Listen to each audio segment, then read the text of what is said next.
Welcome everyone, welcome. It is episode 100. We have absolutely made it. It's been ages. In fact, I actually didn't think it was going to go this long. I just admitted to everyone, I only thought it was going to go for about 20 episodes, but it has been, it's been absolutely wild for everyone that's chiming in. We're doing something very, very special tonight.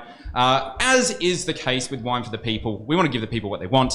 And of course, I think everyone really just wants to see me get roasted the crap out of. So the team has been working tirelessly to assemble an amazing array of old guests. Not old guests, many of them are young, but they've all appeared on the show before, and they're all coming with guns blazing, ready to literally rip me a new one, and all for charity. And I think this is the thing, you can't just whirl out a whole bunch of insults and just be like, okay, this is a massive disclaimer. I really should probably put a lid on this one. There is going to be some really bad words used in the next 2 hours.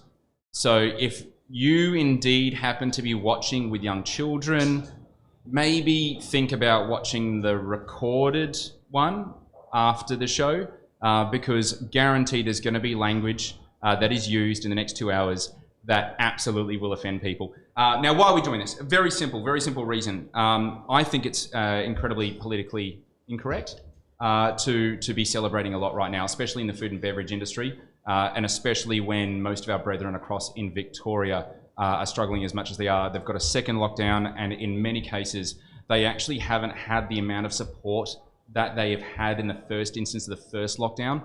So inspired by the likes of Ollie Margan, who literally was on the show only a week ago, who's doing an amazing event called Melbourne Maybe, where they go out and buy cocktails from Melbourne bars, sell them out at Maybe May, which is a amazing South Australian cocktail bar, to be able to deliver a lot of funds and money back to those people. And we said on that show, we are going to do something for the Victorian hospitality industry specifically.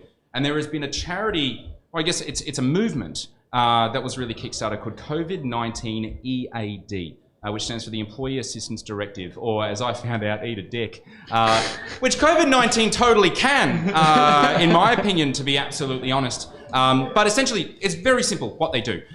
They get chef-cooked meals, so employing chefs to get great nourishing food out to bartenders, wait staff, or any other hospitality worker that is either coming upon hard times, is struggling to find work, maybe struggling on JobKeeper or JobSeeker. So tonight, this is what we're doing. We're roasting me, and we've got some celebrity roasts as well. We've got a few little celebrity cameos that I think are just going to be there for a bunch of laughs. A couple of things. We've got a bunch of blind tastings, yeah? For every question I get wrong on the options game, and if you've ever watched me on blind tastings, my strike rate isn't that great. I just like to think it is. $20 goes straight to COVID-19 EAD.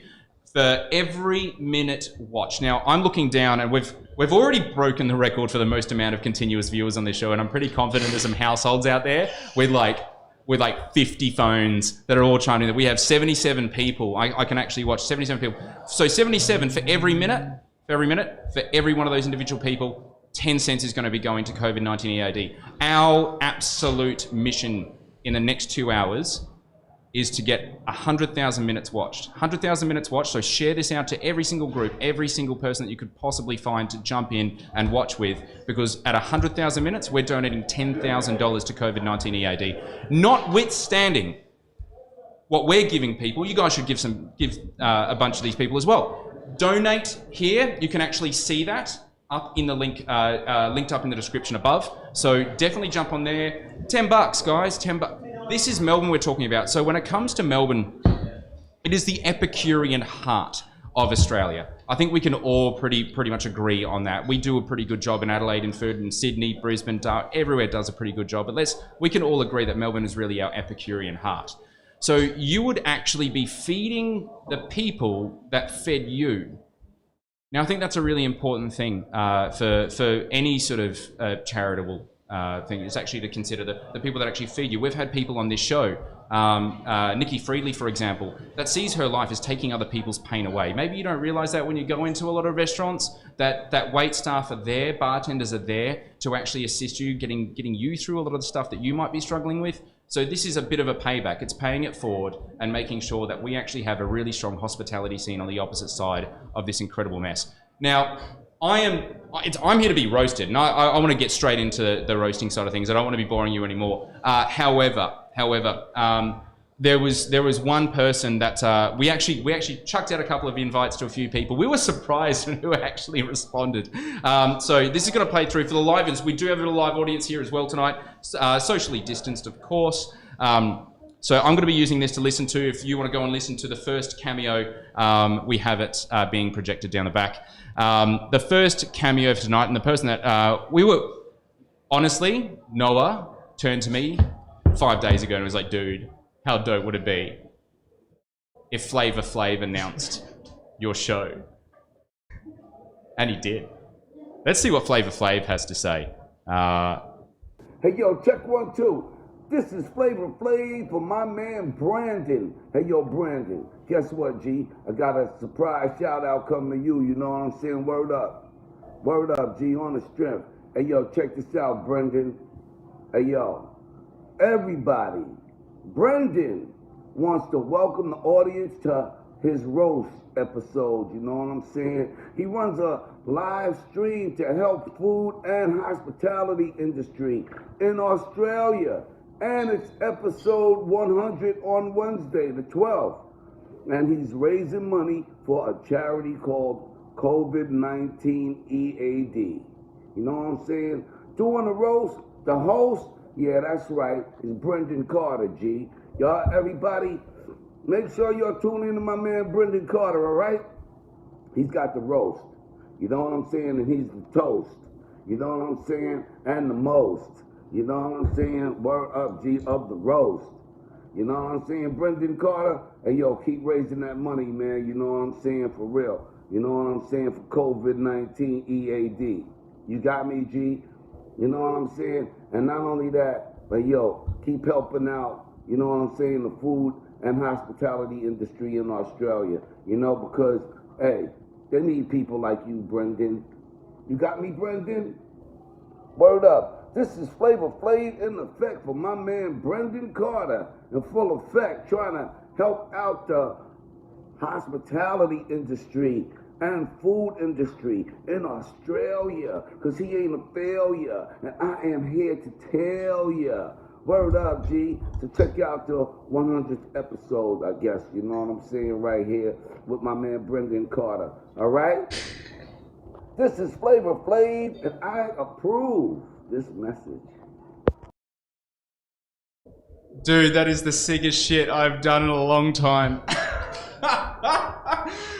Dude, have you read the comments? The comments are just flying up. I reckon we're gonna get 100 comments in the first 2 minutes. This is insane. I think we're all. He did say that I'm not a failure, which is not really roasting. But don't worry, we've got plenty of people for that. And without further ado. First guess? Let's get our first guess. Let's get our first roast on. I reckon it's pretty fitting to get the first guest to be the first person that ever covered you in print. Please welcome Katie Spain.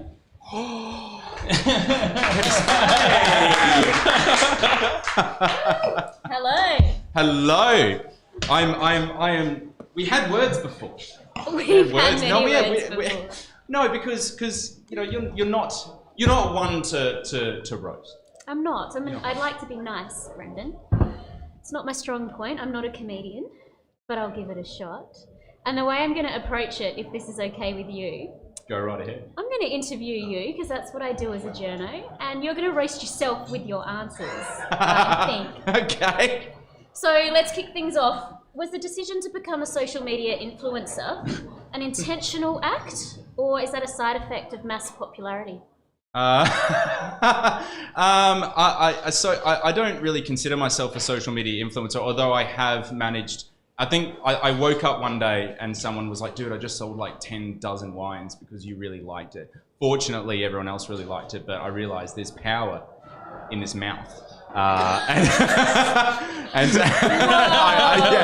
need to be careful how I use that. Soundbite number one. No, I don't know. Am I a social media influencer? I don't mind. I mean, I selfie. You know. You're getting there. Pretty badly. Well, we've got something in common because there's power in this mouth too, so we are on par. Now that you're a celeb, which actual celeb do you most identify with? Because the barman out there pouring gins just liken you to a poor man's Will Ferrell. Poor man's Will Ferrell. Nice. I've had, and I believe it may come up. It was a comment that was made this week that wearing the hoodie, which I've tried to jazz up, obviously with a suit here. I look like a cross between Gary Busey and Elf on the Shelf. And I'm all right with that. So true. Have you watched that hoodie? Because I can smell you from here. How many hangovers have you had in the last 100 days? Honestly. I've fortunately not had one because I just stay at the constant state. This is fantastic. You have so much booze there. Yes, like I said, it has to be a constant state. No, responsible drinking is what we advocate, people. However, it has. I've been fortunate enough not to have, I guess, too many crazy hangovers. My performance at work has dropped, of which all our team would most definitely reciprocate. A few sickies. Just a few sickies. How much takeaway have you had? Because this takes a lot of time up at this time of day, and you are looking a little bit... Haggard? No, I was going to say a little bit fatter than last time I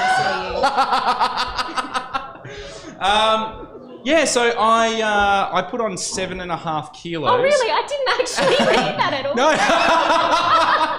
I put on 7.5 kilos in 60 days. Boom, winning. I'm working on it. I'm working on there's a lot of money and investment in this, Katie. You got to remember, like, it takes a lot of late nights, a lot of tins, a lot of mangoes. Mangoes mainly my mango diet, really. Speaking of, not the mangoes, the tins. Who did you get most pissed with after the show? And I would like to guess, but I'll maybe let you answer first. Ooh, definitely gonna say that if it's not, actually no, because it moved from here and it moved onwards to another location, which being in Gumaraka in the hills, not a hell of a lot of locations you can go to, but we found one, and I'm pretty confident it was Josh Pickett and Aaron Fenwick. Oh, actually, that's not surprising. You're gonna say Stephen Torres? I was gonna say that would have been Brad Hickey. I thought it might have been.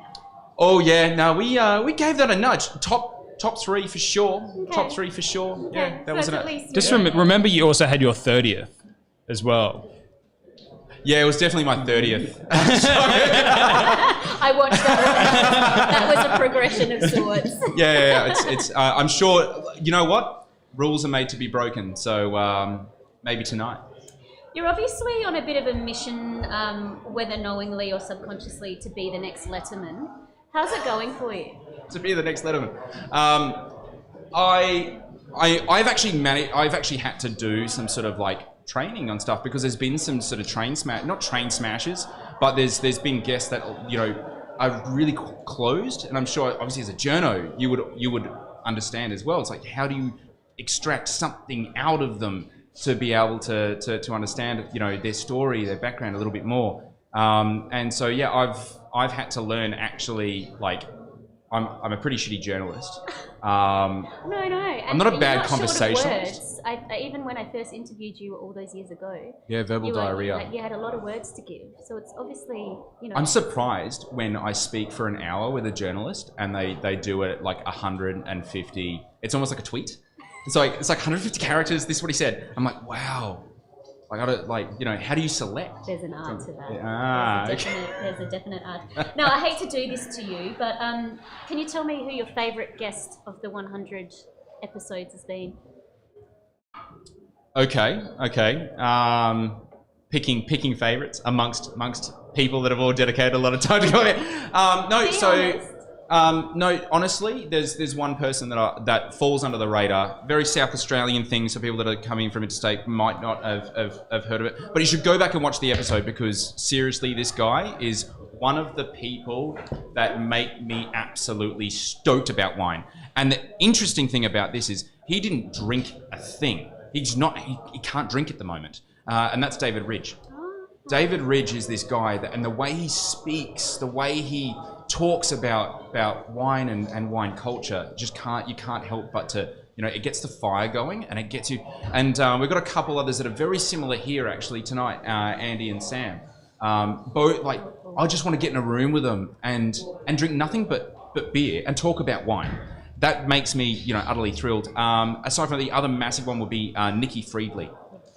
Nikki Friedley was the first time that we got a cheeky little blind wine. Oh yeah, no, because we're on a clock. Brendan's running the clock. I'm running. Yeah. No, Nikki Friedley. Honestly, literally, some of the words that she said stopped time for us, and everything was, and even people just stopped commenting. And then when she finished, it was like, wow, holy shit, wow, and it was just there was a magical moment there, and it was like I've been trying to chase that every single interview. They'll probably use that in some form of training at some kind of hospitality sometime. All right. Honestly, they'll probably use a lot of these.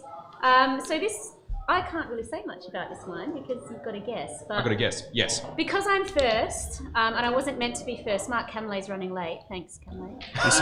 Yeah. Mark Camlay's in the building. Yeah. Okay. Camlay is in the building. Camlay's in the building. And God help our souls. But the silver lining is that I've not drunk half the gin bar before I come on. So we've got to look at the positives in these situations. Oh, cool. Old school, man. Old school. Yeah, well, I figured I was going to bring a really kind of weird VHS, you know, something by Sam Smith, but I felt maybe I'd take you down another route. Yeah, wow. If this weird is an stuff. amazing Kenora Cabernet, I don't know what else is. This is fucking cool, man. All right, we're playing the options game. Playing options. Comments are down, so I don't know what the wine is. No one can let you know what it is. Already have. All right, so who's asking the questions? Katie is asking the Katie's questions. asking the questions. Old world, new world. You will. I should ask first, red or white? Red. What did you say, new world or old world? You will. Let's go with country, and let's go with region if you're ready to punt that hard. Moderating myself. Clearly. So what were the options for country? I'm taking you straight to region. Yeah. You guess the country, and then we'll go to region. I think you know. Australia. Yeah. Region: Coonawarra, Tasmania, Margaret River. Good options. Gonna go Margs. 20 Wrong. bucks. Yes! Hit the 20 bucks. 20 bucks. $20 is going to Does he COVID-19 get a second guess EAD. if he gets that wrong? It's That's No, another. get it Every wrong. guess wrong It's is a straight 20 up bucks. Oh, wow. fail. I just Okay. failed. Guess two? I'm Coonawarra, going Tasmania. back to the gut feeling of Coonawarra. Nah, wrong. That's another 20 Twice. bucks. Oh man, there's 20 bucks. We're soaking this. I like it. So it's Tassie. Tassie. Holy shit. Yeah. Cool. Whew, God, we got a few no's. That's good. So Coal River Valley, Tamar Valley, or Derwent Valley? I have an inkling now. I think Coal River. Damn, yeah, that's right. Yeah. This is made by Coonawarra winemaker though, isn't it? She got $40 out of me. I'm getting more. Right. Okay. So, do you want to go variety? Vintage. Let's go variety. Variety. Cab Sav Merlot or Cab Franc? Cab Sav. Yeah. It is a blend though, so But it's going to be the majority. yeah. Majority's the rule. Just trying to get more money out. Vintage. Oh, that'll be hard. That'll be tough. 2017, 2014, or 2010? 2010. Yeah, damn. Oh wow, that was a stab. That was a stab. $40. Straight up. We are talking about Bellwether here. No? Domain A. Yeah. Oh wow. Okay. Does that count as? That counts. Another $20. 60 Another bucks. $20. That's $60. That's right. And we do have, for this special episode here, we have a cheeky little graphic. That is, of course, $60 going to COVID EAD. I know the guys out at Scarf who, through an auspice arrangement with COVID-19 EAD, all of any donations that you guys actually put in are tax deductible as well. So jump on that link, all tax deductible. But I know the guys out at Scarf are tracking me. They're listening to it. There's $60 more coming your way. Alrighty. Katie, That was Well thank done. you so much. I love you. All right.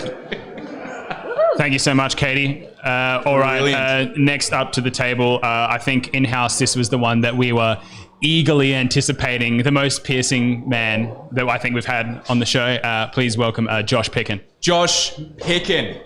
Oh dear. Oh God. Oh dear. I think I was on the first show, was I?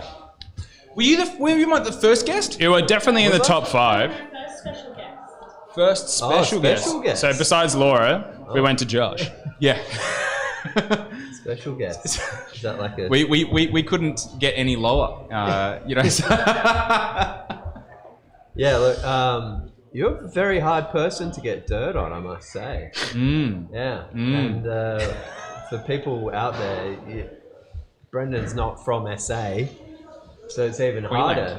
Yeah. Queensland. Yeah, hence the home of the heartland. Hence the mangoes. So, so I did a bit of ringing around. I was, trying to find some stuff, but I didn't have much luck. But what I've noticed with the crowd here tonight, you like to surround yourself with people that probably aren't that smart to make yourself seem smarter. And I'm not the sharpest tool in the shed, but probably why you like me. Like we've got quite a guest audience out there tonight. Katie Spain was on. I wasn't sure if it was a mannequin from the Salvos. This is what's happening here is that you're just like Uzi 9mming like everyone's like, and hopefully something's gonna hit me. Yeah, we should have loaded up an explosion button under this thing. Andy Coppard's out there. Last time I saw him, he was higher than a kite at Spring Carnival. He slept on my lounge. He now makes more wines than Fruit Elixir. Aaron Fenwick, who's a friend of mine. He's Mr. Organic these days. Isn't that the cop out? Yeah, well, he's sulfur free since 2014. But that's why he ages so quickly. That's true. What I noticed with being on the show a few times, I've been on a couple of times. Yeah. We thought we'd get you back. Yeah, thanks for that. I'm not doing much these days, so I can make time. Was you love the junk food, so I see why Stephen the Horse here. He's got the chocolate. Yeah, I love the junk food. I reckon you might have been a little bit of a stoner. Yeah. Maybe back in your day. Yeah. Greg Delaquante's here, Popeye. Mark Camley. Mark Camley, every time I see Mark Camley, I just think of 9/11. He's actually who you want to travel with if you are traveling. I've actually traveled with him. You get the whole aisle. Like everyone's just gets up and leaves the plane, and like Lachlan George is here. His episode was removed. I don't know. The hits were so low. Nick Stock. The only way you can get Nick Stock down here is if you say Taras Akota's here. 3 letters. D-R-C. Yeah. The next part of the episode we're going to do in the bathrooms. You got 1 minute, Josh. I just found this out about Nick. He's been sending James Halliday Christmas cards covered in COVID-19, hoping that he'll cark it and then he'll claim the throne as the most powerful wine writer in Australia. So a little about Brendan. What I found with Brendan, he looks a bit like Ed Sheeran and Nick Nolte snowballed into Margaret Thatcher. They had a love child, and then she hid that and shipped him off to Queensland, where he was adopted by a family. He then moved down to SA, trying to sell rum. Found no one liked Bundaberg rum, so he got a job in a bottle shop to find out what do Adelaideans like to drink. He then discovered we can add botanicals to rum, and we can call it gin, and that's how Unico Zelo Applewood was born. Oh my God. But seriously, you're a genius, mate. I actually really love you. You're one of the hardest working people in the wine industry. to scale up from when I met you from 2014 to where you are now. I know all it took was a small donation from your father-in-law. And also big shout out. $1 million loan. Big shout out to your lovely wife, Justin Bieber. I don't know if she's here. Anyway, you've baby. created the second worst show on YouTube behind Gary Vaynerchuk. Thought you'd like that. But thank you. So I'm very happy to be a part of this show. Well, let's get on to what Mike takes your wax. Alright, so there's the pace car. I like how what's going to happen is now that everyone's going to be reformulating their strategy and particularly going to be taking aim at you. So you've just taken the heat off me. I'm fine. No, love you, man. All right. So what do we got? We got another do some wine coming out. Obviously, guys, to those that are just chiming in at home, I know we've got a bit of a rotating audience. We are raising money for COVID-19 EAD.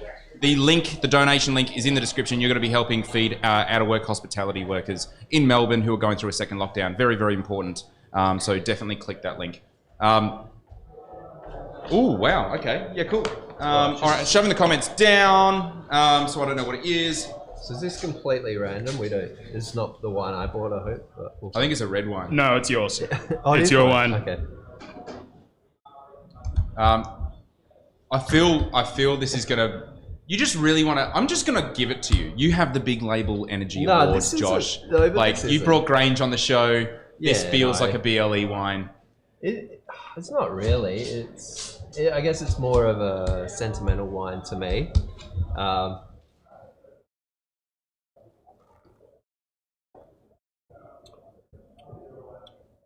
Adelaide Hills Pinot, man. So that's pretty remarkable. No sulfur, I'd say. Like really quite bit of age on it. Beautiful.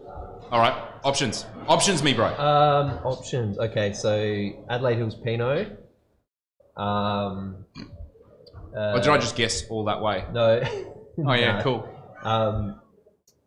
Let's say Upstate New York Shiraz. Fuck. Argentinian Malbec.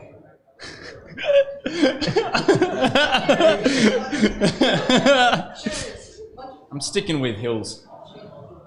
Nah. $20. That's a lot of money, actually. That's actually because I missed both Old World, New World. I missed. No, you got New World. I got New World. Oh, did I now? Noah. It's cool. So it's New York, upstate New York. Isn't? Yeah, but Isn't Argentina New World? Oh. Yeah. Argentina's not New World. Argentina? No. Really? I don't know. We'll debate this later. So we've got Old World, New World. Got that. Miss Country. Yep. Miss Region. There's already $40. Miss Variety.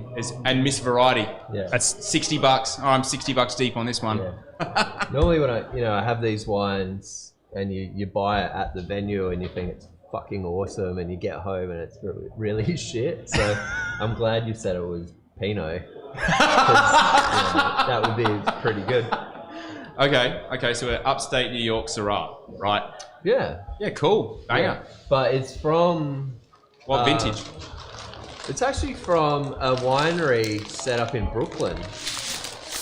So it's the Red Hook Winery.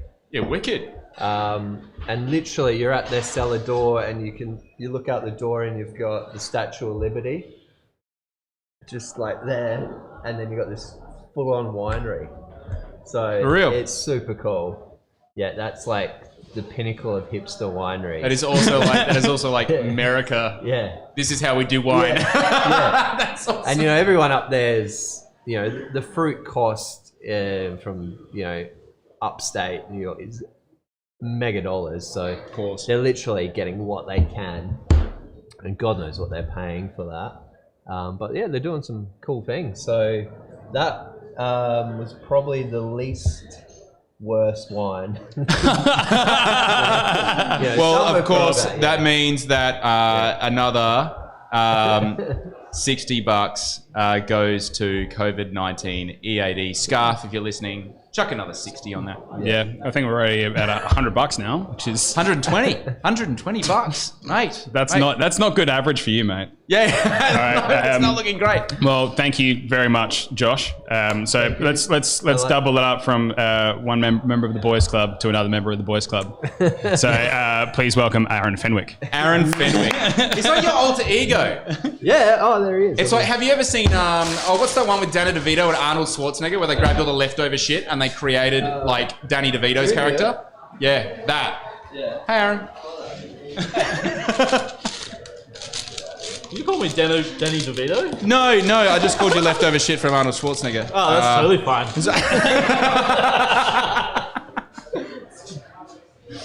All right, brother, how are you? You've grown more hair. I have. Yeah. It's winter, man. It's cold. You've got a hoodie and a suit jacket on. I don't know what's going on there. Yeah, well, yeah, it's multiple Queenslander. You know, you get I know. me. You get me. I know. You know, you're I love an ex. it. Yeah, but Bender. Yeah. I know you enjoy hard. Benders. I do enjoy Bender, as do you, my friend. That one time. Yeah. Basket range, let's not speak of anymore. But it was fun. It was fun. Smiles were had. Many bottles were drank. Very good. But yeah, I've been thinking so hard what to roast you on, but it's Pretty straight hard. edge. Yeah, pretty straight. Yeah. I thought you'd probably end up just roasting me, but that's fine. That's pretty much what I started doing. It's really not a problem. Well, I mean, we could just catch up. How you been, man? Man, busy. Just Is it good being? I mean, are you unemployed? I mean, you look it. I've always been unemployed. I've been unemployed for like 5 years. So I mean, it's better than living off mummy's dollar or daddy's dollar or stepdaddy's dollar or Stepdaddy's dollar. Sure which one it is, but man. Like the billionaire. Yeah. What's totally did you fun. spend a long time like coordinating your vest with your hat? It was a combo deal. Is Dickies? Is it It's a more because request? I'm a dick. Or is it like it's just a call to action? It's call to action. You're just in it. I normally wear my overalls with it, but that's fine. I'm really concerned about that comment that Josh said about Camley. The whole like he just makes me, or makes everyone else want to run away when you travel with him. Yeah, I'm Obviously, surprised you Syrian tagged me into descent. that. But I'm surprised you don't have the same effect. It's strange. It is very strange. People Maybe come towards me. I think it's because you're small. I think it's I think because it's- you're really short and you're cute. There's a And cuteness about another short word things. that gets thrown around, which is beautiful, but I mean that's.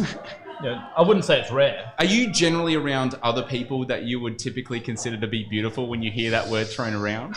I'd say maybe I might stand out amongst the the crowd. Don't talk about Anton like that. It's pretty rude. Oh, so I get it. You hang out with Anton, you hear the word beautiful because it's sort of like, it's like guilty by association. Yeah. It's great. Yeah, because he an ugly motherfucker. Eesh. No, we love you, Anton. Love you. We particularly love your wines as well. Yeah. Yeah, What so else why is did going you on? come down from Queensland? Oh, because it's better down here than up there. I mean, do we drink any Queensland wines? We've tried some. Terrible. We've tried some. Absolutely They've been... mate, Mel Sinclair's chimed in and said, is he fun-sized? Would you consider yourself fun-sized? I'm definitely fun-sized, and I definitely drink fun-sized bottles, which is my blind bottle. Is that a segue? That's a segue. It is a segue. Let's roll into it. Meanwhile, Sue Bondstrom going, we're drinking Dolcetto d'Alba right now. And of course, the comment that broke social media by Christian Canala, which I'm pretty sure was because the guys behind Somos hacked his account. Unpopular opinion. Dolcetto sucks. correct? Fuck off. So does Fiano. All right. We've got next one up. It's too fucking hot, says Mel Sinclair. Too hot. Mate, I'm seriously involved. Like, for those that, again, another shout out, another call out to folks at home. The donation link is up in the description. Jump in there, chuck in some dollars. You're going to be feeding the people that fed you in Melbourne. If you've ever been out in Melbourne, had a great Epicurean experience, then you're actually going to be helping them so you can do that again. And if you haven't, you're actually missing out on a shitload. So maybe you should think about when things calm down, traveling to Melbourne, supporting them. In about 3 years. Yes. In about a while. But I'll be there as soon as possible. All right, so we're rocking and rolling with this. What you know the options game, red or white? Well, yes. Tell me, is it red or white? I was hoping the reverse psychology was going to deliver me an answer. Hide my. Oh, you mean it's red? Okay, I'm going to say it's red, just based purely on smell. Yeah. Yeah. Big Dog, can you drop those? Drop in the comments. Well, woo! Who made this? you tell me. This is a lot of fun. It's sort of like wine and kombucha had a love child, you know, and kefir was invited to the party. Yeah, exactly. You know, it's actually pretty dope. Would you say it's conventional? Or No, natural? it's definitely not. No. I don't know. Your words, not mine, bro. What's natural? I'd say probably just grapes. Just grapes. I would say. I mean, at the end of the day, we're not changing the world. We're turning grapes into a beverage. That's all we're doing. Good beverage. And hopefully it's drinkable. Good beverage. Would you be offended if I put it on ice with a slice of like It blood needs orange? to be ice. Yeah, it's pretty fun. It's pretty funky. And it I does like need a decant. Such a clean back palette. Such a good fun. Yeah. All right, it's red. Got that one. Well, Try me again. I think it's New World. correct. Yep. Sort of. I wouldn't say it's red, personally. Rosé. I'll give you $20 for that. I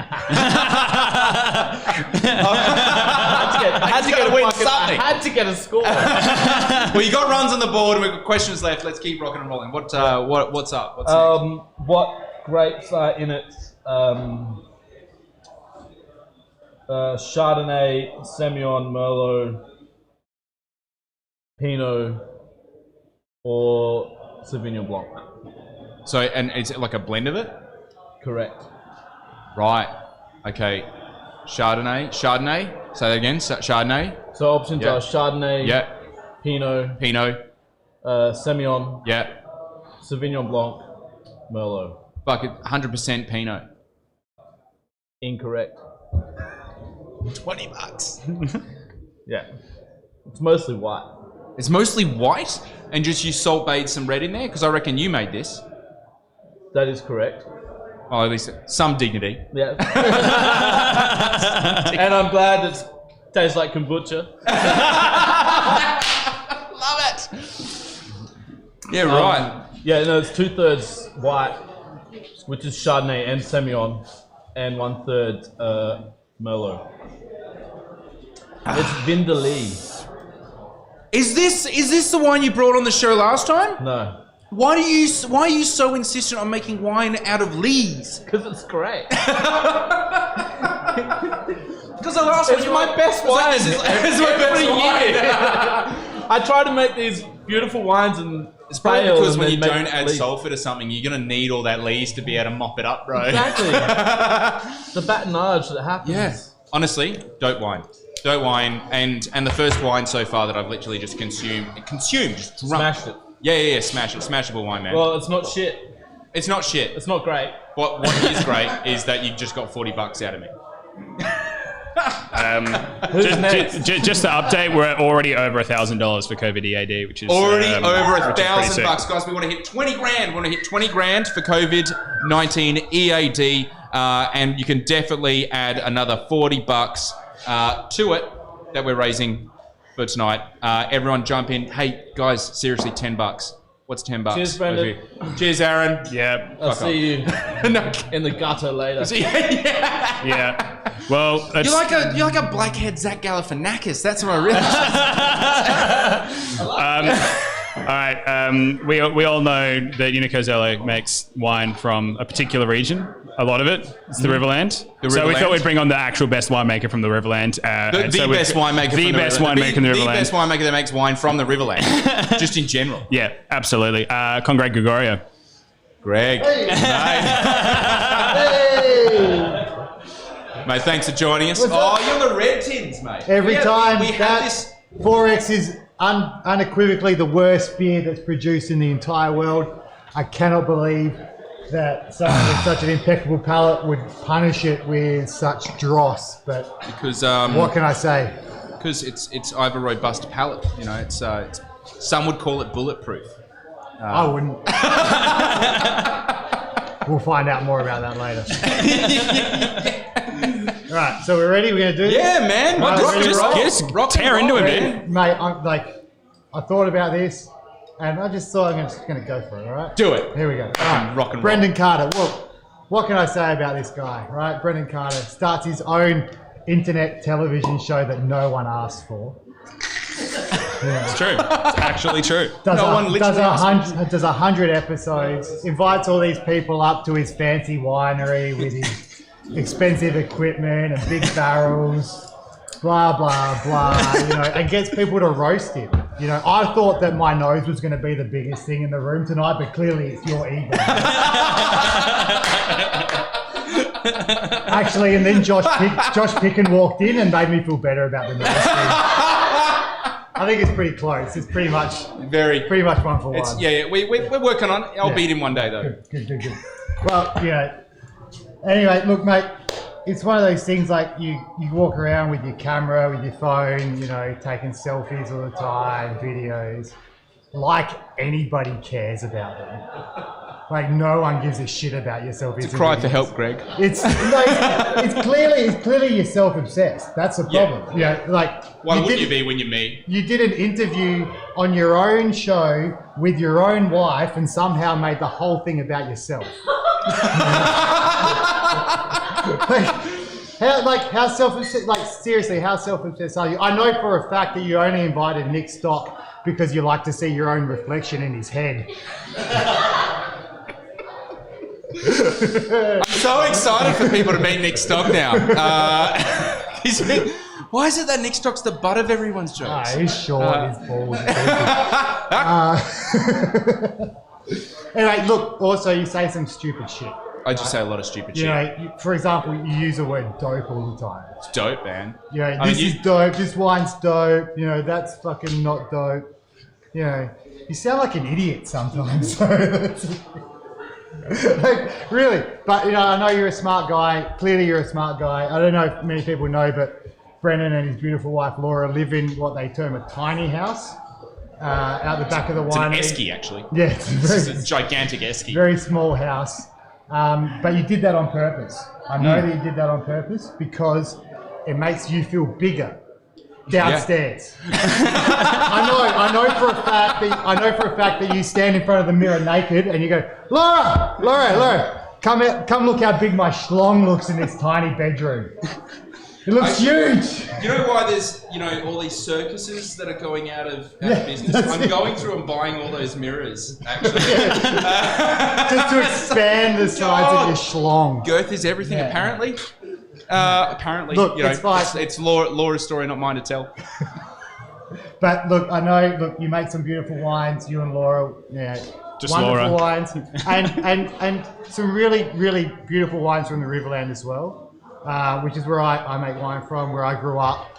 And for me, it's nice. It's nice to have some people riding on my coattails a little bit.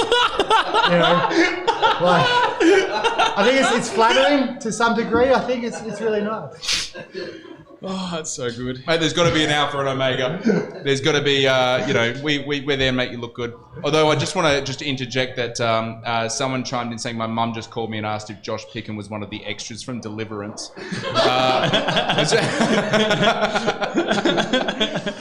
But we do have a question. Does Greg like Dolcetto? Yes, 100%. There you go. Dolcetto is Christian. fucking dope. Anyway, so anybody that knows you, Brendan, knows that you talk way too fast and way too much about stuff that most people just generally don't give two shits about. Yeah. And already know. Yeah. You already know. For me, it's almost like listening to Aaron Fenwick talk about all the stuff that they grow on the patch at the aerosologist. Like it's like blah blah. Shut up, dickhead. Unbelievable. Anyway. All right. Mate, well done. Hey, I'm finished. He's not finished. Let him finish. Let the man finish. Some of the stuff you put on social media as well, I'm just like, dude, you look like an idiot. Like, what are you doing? Like, it's not as bad as sort of like Ashley Ratcliffe, you know, sort of, I'm a middle-aged mum and I just got Facebook for the first time sort of stuff, but it's pretty, you know, it's pretty bad. Like, you know, you try hard, you know, and despite the fact that, you know, you're self-obsessed and you're egotistical and you're a know-it-all and, you know, you're generally just a bit of a douchebag, like, oh, actually, I don't really know where that was going. Anyway, let's go to the wine. Let's go to the wine. No truer words have ever been said. That was roasting. Yeah, Mate, Christian Canala, this is get this. I should just overtly abuse people over the chat room here because after saying "fuck you, Christian," he donated $250 to COVID-19 EAD. That's $250 he's made selling Delinquenti in the last 2 weeks. All right, it's blind wine time. It's blind wine time. All right, let's do this. Let's do it. Nice work, Greg. Came in from Laura. I didn't miss too many. The one thing from Laura that I will say is that I don't know how she puts up with you. Like, I'm sure it's hard. I presume it's drugs. Well, there's a reason why she's not here right now, man. Exactly. You know, she'll never get away. Anyway, so she's on the comments, guys. She's watching from home. She's just a little bit sick, so we're being COVID safe. All right, this smells like something Aaron Fenwick made. I'm not going to look at the comments. All right, everyone's going to know what it is. All right, options game. Firstly, I think this wine is based purely on the smell. I think it's a rosé. I have no idea. I haven't drunk it. Oh, it's red. All right, there's $20. So that's $20. Great. Right, what's next? New World or Old World? I think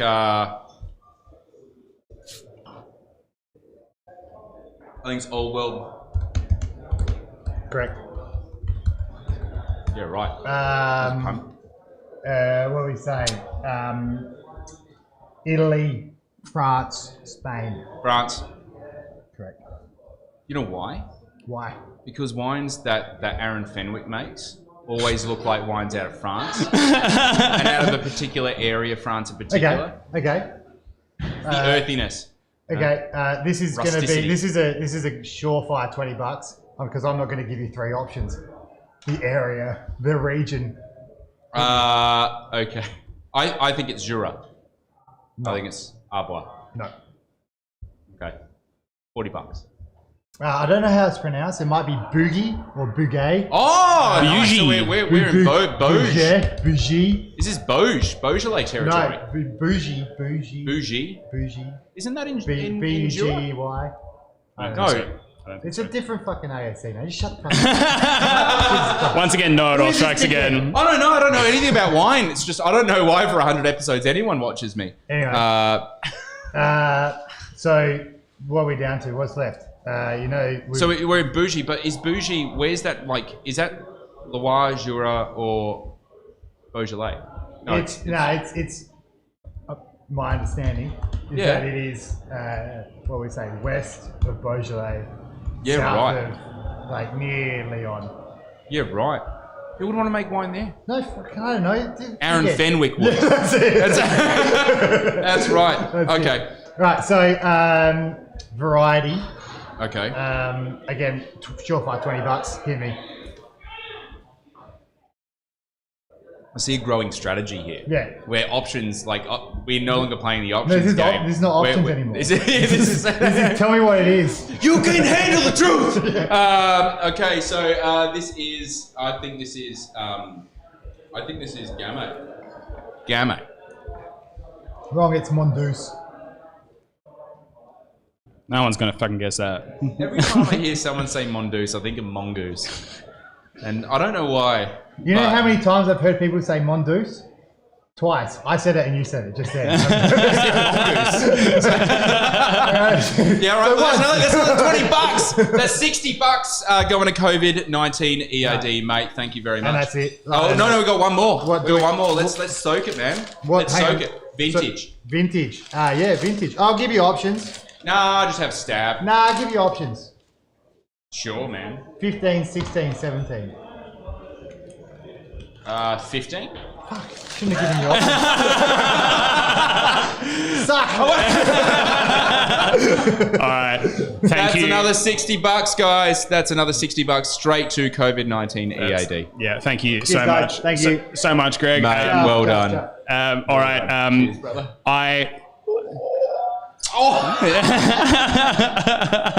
That's not COVID safe. It's what we do in the Riverland. Well, they do in the Riverland. They kiss one another's brothers. All right. There is absolutely no one who loves Lino more than this man, and I don't know anybody who actually loves Lino. Please welcome Andy Coppard. Lino Rambo. All right, Andy. There we go. Andy, mate. How are Thanks you? for the sweet tins of yak's piss as well, you tight ass. Yeah, well, you know, it costs money to run the show, and you know, less money I spend on you, the more money I can give to COVID-19 EAD, of which all of you should be donating to right now. Link is in the description. Fucking donate. Seriously, just do it. Very, very worthy cause. How are you, man? I'm all right. How's the roast so far? I'm enjoying it. I'm enjoying the concept that people are taking that like everyone's open. I thought I could just kind of sit here and just cop shit. I'm actually surprised that there's not more people chiming in on the comments roasting me as well. So I'm expecting you guys to be roasting me on the comments as well. I'll pick the best ones. Josh Pickens just torn everyone a new fucking asshole. He's really set the scene, didn't he? He really just. Look, everything he said was complete bullshit, apart from the part about me being passed out on his fucking couch as well. That was 100% true. I met him completely fucking shit-faced off my tits. And then woke up the next morning, walking out the front of his house, scratching my head, going, where the fuck am I? I actually had no recollection of how I got there in the first place. So, yeah, no, he was... Hey, did you have any recollection how you got here in the first place? Luke, by the seat of my pants, running late as per fucking usual. But no, it's all good. And I've been spending most of the day trying to dig up dirt about you on the phone, calls. I'm not naming names, but there was a few interesting bits and pieces. Most people didn't want to tell too much because it actually incriminated them as much as yeah. That's why I'm really careful with my debaucherous nights out. Is that right? Maybe you should think about not associating with Josh Picken anymore. He's fucking dead to me after all of that. There's no doubt about that at all. But no, there's a couple of people who said just drop some subtle hints about some questionable attire and all that sort of stuff that you've been wearing over the journey. Some of it a little bit more colourful than others and all that sort of jazz. Yeah, right. Okay. You got anything about that you want to say? I'm going to let you say that. Questionable attire? Well, questionable in terms of whether it would be a little bit more lacy and all that sort of stuff. And I don't know how true this is. They were scant on detail, but yeah, apparently you like to wear some of the wife's clothes, mate, is what I've been told. Is there anything you want to say there? I generally only do that for comedy and for comfort. Comedy and comfort. Yeah, typically it's together or typically it is together. The comfort side of things, you know, when you have really tiny appendages, mate, you know, you just don't want to have the airflow, so you just really want it hugging it, and absolutely, and it just I like the contact. Yep. The other one, in terms of trying to dig up some dirt and everything like that, etc. as well, was someone asked Brendan about the first pet nap that he ever made, because apparently they're still scraping leaves off the roof of the old wool store at Lobethorpe. You know, vintage 2012. It was like a scene out of D-Day. Seriously. Yep. Bits of glass whizzing past your head. Serious. Yeah, it was incredible. It was incredible. So we left a bottle just in the wall. Really? Like, yeah. So, you know, Maybe it's still there. maybe don't go to the wool stores. Absolutely. Ticking time bomb. I know how you feel because the first pet nap that I ever made was literally the wine version of the Molotov cocktail as well. So yeah, I did send one to one wine writer, and that was it. And it went off in the Was kitchen. it Nick Stock?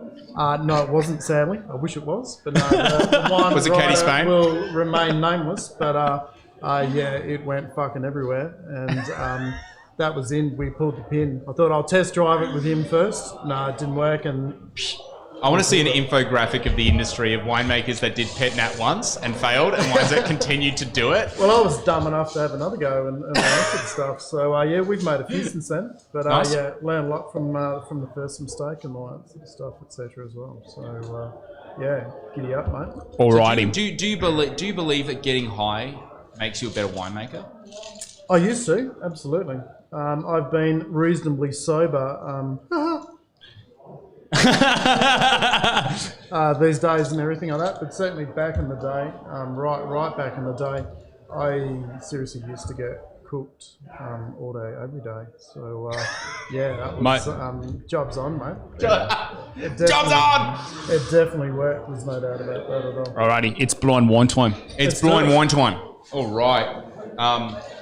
Well, I definitely have to say my call out to people roasting me over the comments has definitely worked. A couple that I'll share with Steve Dundon, thanks for chiming in, mate. I imagine Brendan recreates that scene from the Da Vinci Code where the equally pale-skinned freak gets naked, but in a drunken fit of self-loathing and shame, it whips himself every time he drinks cheap, insipid Italian Pinot Grigio. And guys, if that's not what you're doing with Italian Pinot Grigio, you know, it's the only way to live, really.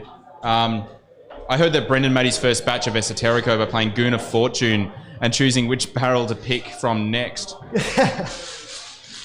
Well, that seemed to have worked.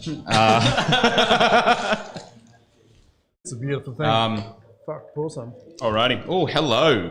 Hello. Shoving the comments down. Yes, thank you, Noah. All right. What colour Nice. is it? What color is it? Red. It is red. Yeah. Absolutely. Yeah.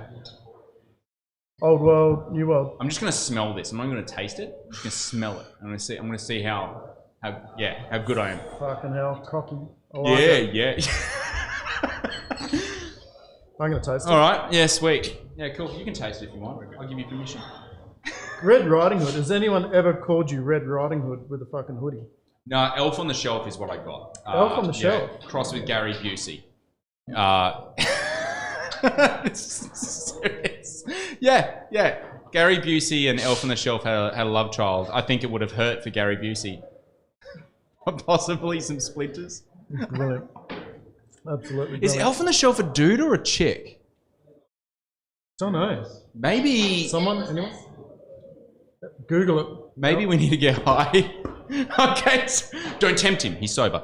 All right, so we are talking old world, new world. I'm going to go old world. Is old world. Mm-hmm. Absolutely. Oh man, I'm looking like a badass. You are. Yeah. US. This is really good for charity. This is really good for charity. That's right. No, because I'm playing it for real. US. Hmm? Actually, US isn't old world, is it? We better not fucking say that one. It's not US. Spain, France, Italy. Oh, it's Italy. Is Italy? Fuck. I'm blowing Yeah, this, because aren't I? no one uses Slovenian oak that heavy-handed as the Italians do. You can smell it. You can smell it. Okay. Now from here, this is where it starts getting a little bit more tough. But I'm feeling we're in the northern part of the territory there. Well, certainly that is one of the options. Piedmont, Yep. Umbria, Yep. or Tuscany. I'm going straight to Piemonte. Oh, this far on smell alone, I'm not too unhappy about that, but still, that's $20. COVID-19 EAD. Yep. So, where is it? Fuck, he's gonna make me guess again. I'm gonna go Tuscany. It is Tuscany. Yeah.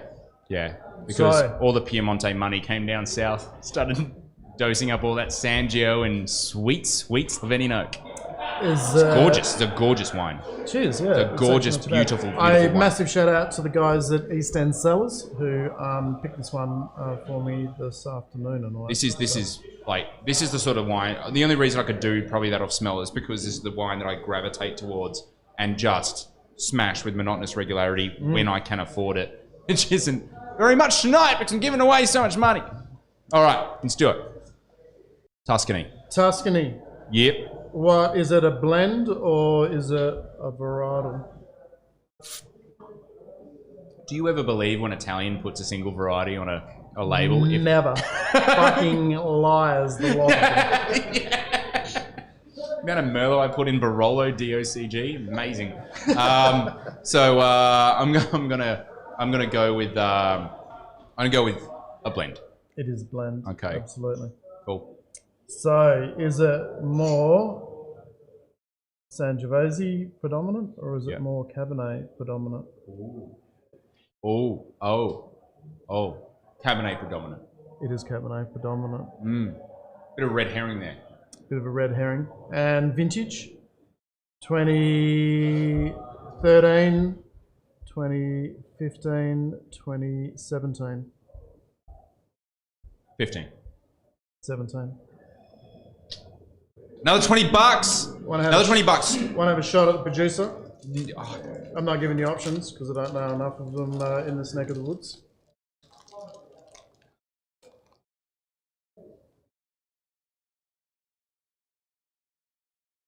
No, I couldn't give a shot at producer. I just simply wouldn't have landed on it.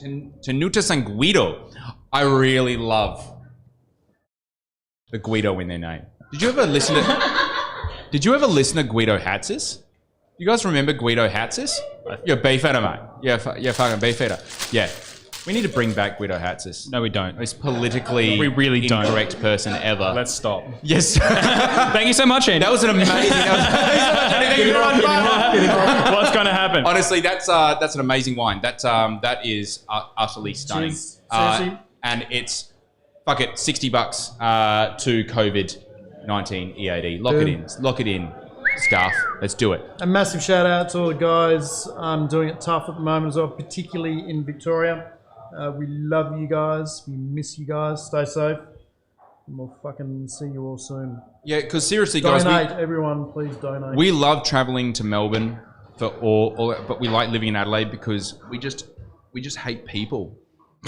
You know, it's just there's no people here, and I think maybe more people hate us, and they're really glad to have us here. Yeah.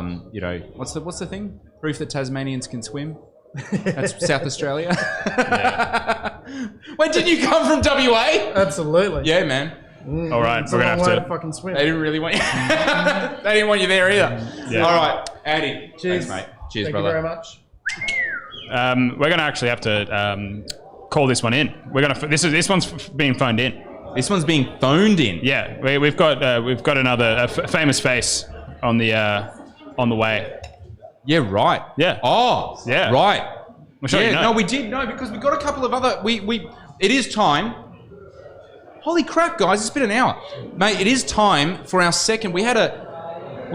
It's funny when you actually go and ask for a roast from a celebrity that has no freaking clue who you are and what you do. And it's really fascinating to see how many people just completely ignore it, because that would be reasonable. But this person chimed in, and I shit you not. It's... words can't describe what's going to happen next, but all you need to know about it is it's fucking insane. Because, ladies and gentlemen, I would like to introduce you to someone who you are very familiar with. It's Charlie Sheen. What's cooking? Brendan Carter. It's Charlie Sheen. It's good to see you.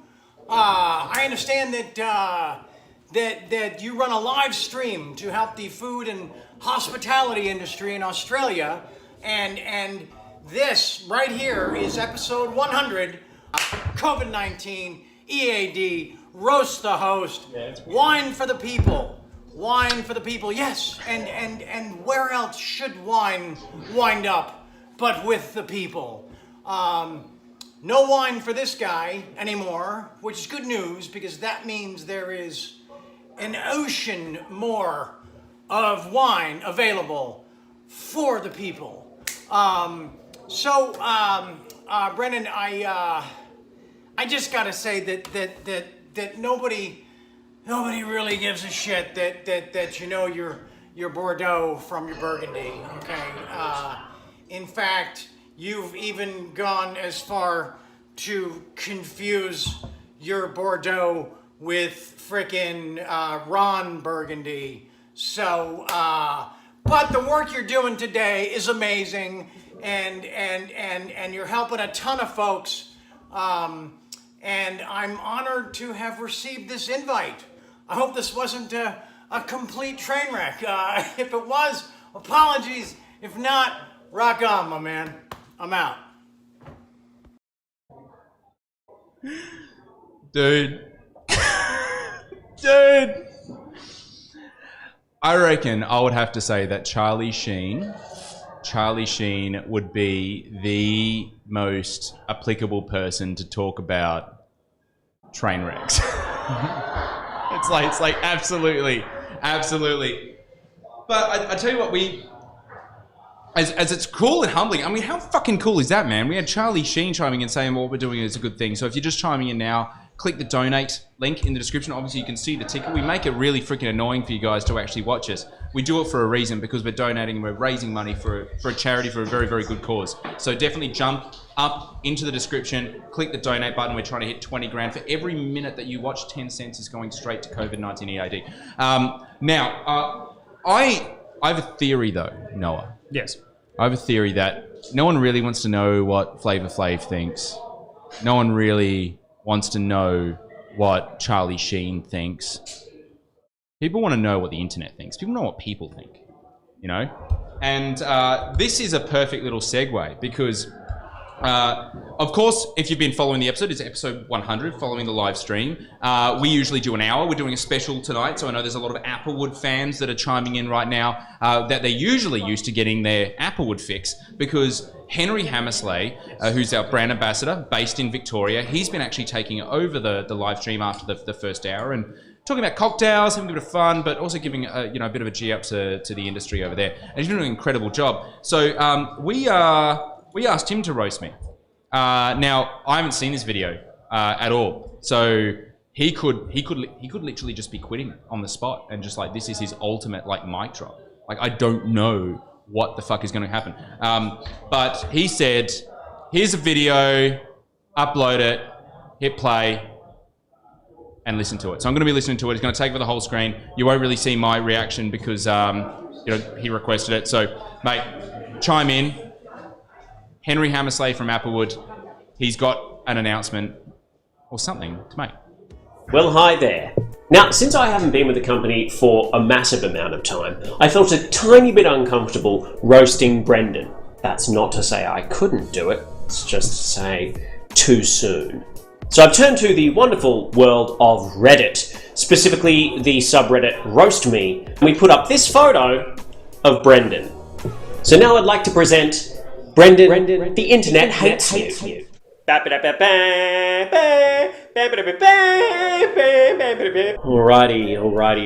Kaganoshi27 says, man, Dr. Cox fell on some hard times since Scrubs was taken off the air. Sentient Element said, you look like a mix of Will Ferrell and Wreck-It Ralph. Blunt Arrow 26 said, you look like the guy in the ads below porn.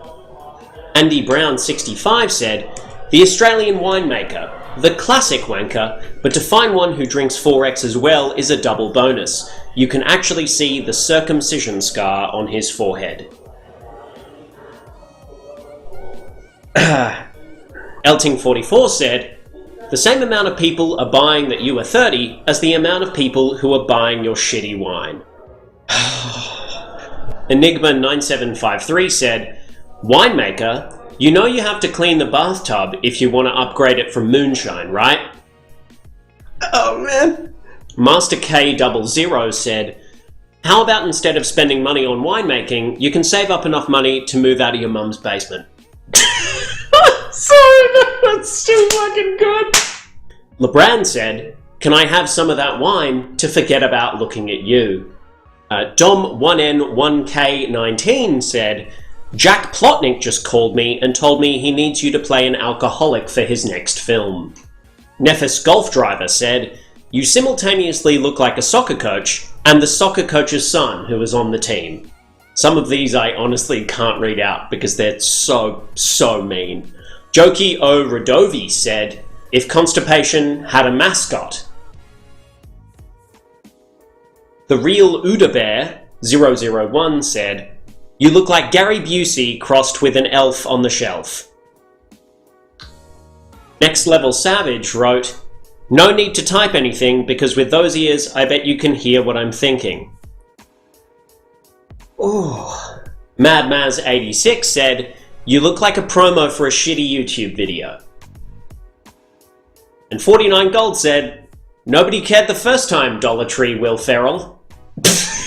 So thank you, everyone on the internet who really just confirmed my suspicion that you are all terrible people. So Brandon, the internet definitely hates you.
Now there's sound because we have amazing people here to tell me when I fuck shit up.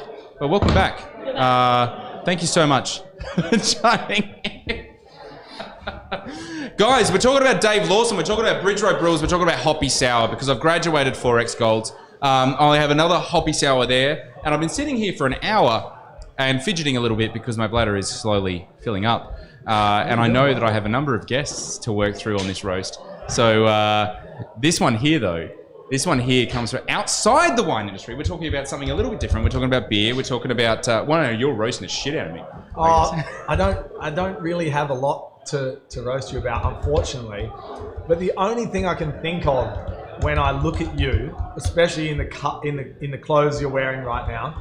So you're wearing, red, your signature red jumper. You've almost made that famous, and your black jacket over the top. The first time I went to the warehouse in St Mary's, I saw the MX-5 there. So being a keen car kind of person, so every time I look at you, I can see an MX-5, and that's actually a car I despise. So, and I spent a lot of time driving up Colin Grove Hill Climb and a few other hill climbs around the place, and MX-5 was in my category always. So I always wanted to beat anyone who was in an MX-5. And then I found out that you and your father share an MX-5. 1 second, I think we've got a dead battery in I there. picked it on battery. Sorry, mate. Sorry, that's all right. Sorry, this was absolute error. Sorry, everyone's telling you. I mean, look, I'm literally having plug Dave back in. Video's turned off. We have I shouldn't say. change instead of Dave Face. We like Dave Face. Dave Face is a good face. That's nice. Can we make Henry do shots for every wanky wine word Brendan says? Yes, Kirsten, you absolutely can.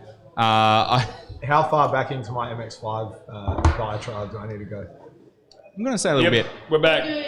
We're good. No, everyone heard it though. Everyone heard it, man. Okay. Basically, I look like an MX-5, which is his least favorite car, and it's actually he's a car guy. And see, most beer guys are car guys. They're also tool guys. They also manage to severely out-masculine me, of which this person actually does. Because I'm just a wine guy. And Richard told me that you weren't the fastest in the company. I'm not even the fastest on planet Earth. Like, seriously, I'm racing against my father-in-law who stands 6 foot fucking a million, built like a brick shithouse. And how does he fit in an MX-5?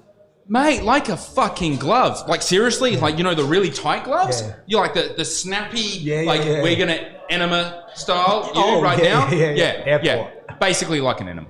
Yeah, right. Because the MX-5 you need to be 5 foot to fit in it, because MX-6 is a bit bigger, so someone that's 6 foot... Is that how it works? Well, I would assume not, but, for the sake of this conversation, I would say yes. Because you think about, I don't know, you think as you work your way through the series, it's a tiny car. It's a tiny car. There's no way to elegantly get in and out unless you are tiny. So even me, seriously, I'm just a little bit too wide. Yeah. And it feels like being born again. When I have to get out of that thing. Yeah. Roll cage? Yes. Nah, not roll cage. Just it's more a Brendan problem. Problem. So if you struggle, how does Richard achieve the same? He just transcends, all sense. Like it's almost like space and time is irrelevant, and that's why he's so fast. Actually, he just teleports top to bottom. Yeah, well, looks like that way to me. It's the only way that I can possibly describe it. No, I love that. Next album, when are you pulling the boots on again? I don't know. The embarrassment was enough. The first time, I'm keen. I'm super keen. I think I'm a gear man. Rich is a true car man, and so I'm like, as soon as we can afford, a Tesla Roadster. Oh. Richard can have the Elon MX-5, Musk vibes. And I can. There's one out the front. Yeah, for your car. Fuck yeah, let's do this. Street racing. No, serious. But mate, I've got a question for you. I want to know why. Are you literally? It's like, there's respectfully. There's always the token black guy in every movie. Obviously, it's changing. Are you the token beer guy? Because all of us here are wine nuts. Perhaps, yeah. And is it? Do you have a true love for things like this hoppy sour? Yeah, I love beer. I'm a beer romantic, and that probably, works for me and against me sometimes. Like, I really care about beer, the liquid, and where it comes from and who makes it, and the stories behind it and all of that. And I think it's, connected to, travels around the world and different styles, and sure. Cheese has some similarities. But places I've been in the world, beer is omnipresent. There's very few places on earth where you can't get beer, and whether it's good, bad, what are those places? Where can't you get beer? In the Middle East, there's definitely some countries that are very difficult to get any sort of alcohol, but even still, they have fermented malt beverages that don't have any alcohol, and probably that leads us to talking about alcohol-free beers. It's What's your opinion of alcohol-free beers? I think they're great. Are you paid to say that? No, we don't make one. So I just think that most people will attest that I'm a relatively light drinker these days, which is why hoppy sour's great. One standard drink, you know exactly what you're. Yeah, these are great. Yeah. Is this the table beer reinvented? Correct. Yeah. So a new label. Why couldn't you call it table beer? It's too much of a conversation in high volume environments, I guess you'd say. It stems from a Belgian style tafel beer, and it's too much in a fast-paced environment when you're pouring beers or whatever. It's somewhat hoppy and somewhat sour. Hoppy, sour, bang, done, cool. They know what they're getting. table beer is, I guess, is a more ambiguous style of beer. It ranges, through a few different styles. It's primarily Belgian, but this beer specifically, we try to find that balance between the acid and the aromatic hops. I think it's, for me, I was always a big fan of this beer because the sessionability and all of that. So hopefully later this year we'll be able to get some of these in the cans for ultimate portability and that. Some slaking, so. Well, on that note, let's get into blind wine time. But is it blind wine? That is the question. Oh. Why are you leading the witness? Woo! That ain't a hibiscus something or other. I don't know what is. Beer, wine, or cider. Okay. That's good. I'll just using his material. Beer. It's beer. It's beer. It's definitely beer. That's amazing. That is amazing. That smells amazing. That is weird. It's as good as I remember. That is insane. I'm into that. It's making me pucker. It's like Davo plum, like native Davidson plum or hibiscus or something like, crazy. The acid on that is extremely mouth-watering. It's like not a harsh or sharp acid.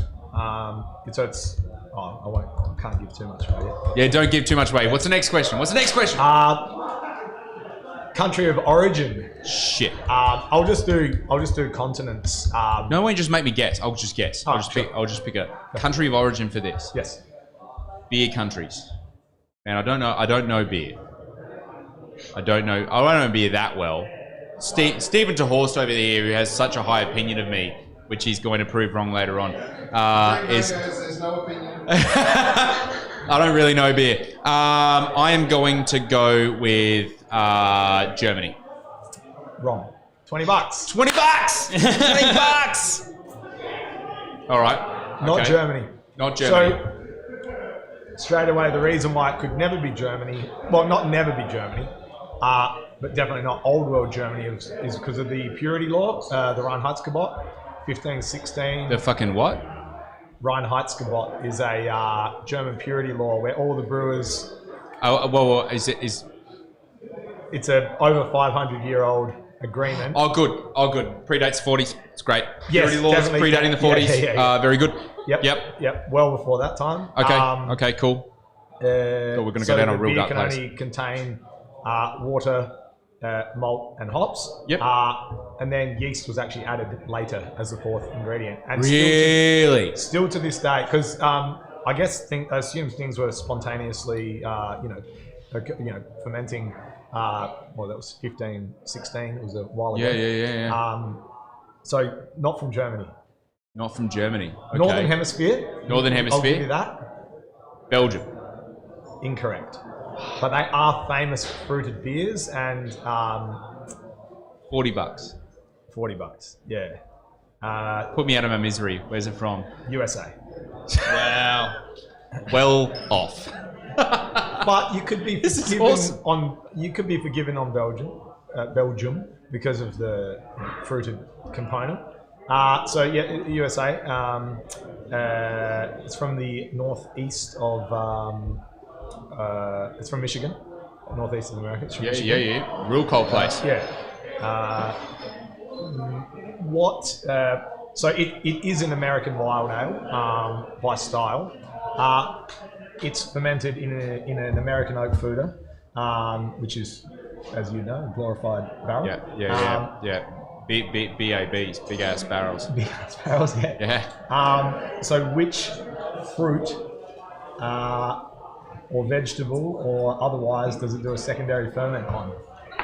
So I thought this was like an Aussie one, right? And I was thinking hibiscus, native Aussie, flower or like Davo plum. Like, you're going to push me here. Rhubarb?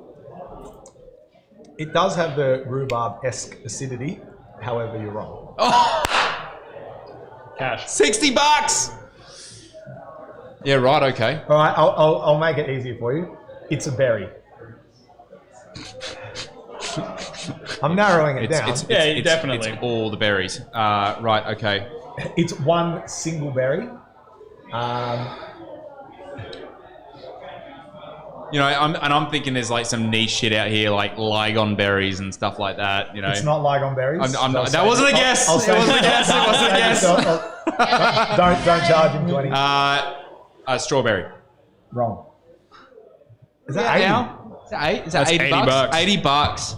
See, I just don't know beer. So No? I would Enjoy say that. it's not strawberry based on the acid profile. I don't think strawberry has its... Man, we got to drink more together. I mean, For not sure. just more in.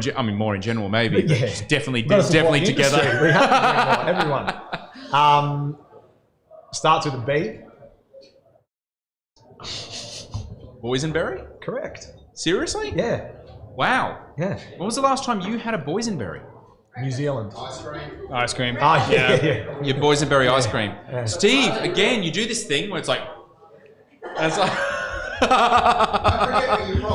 Yeah. No, we have boysenberry ice cream. It's just like, but a boysenberry is like, oh look, yeah, it's a boysenberry. I'm gonna, you know, don't really do that with a boysenberry, do you?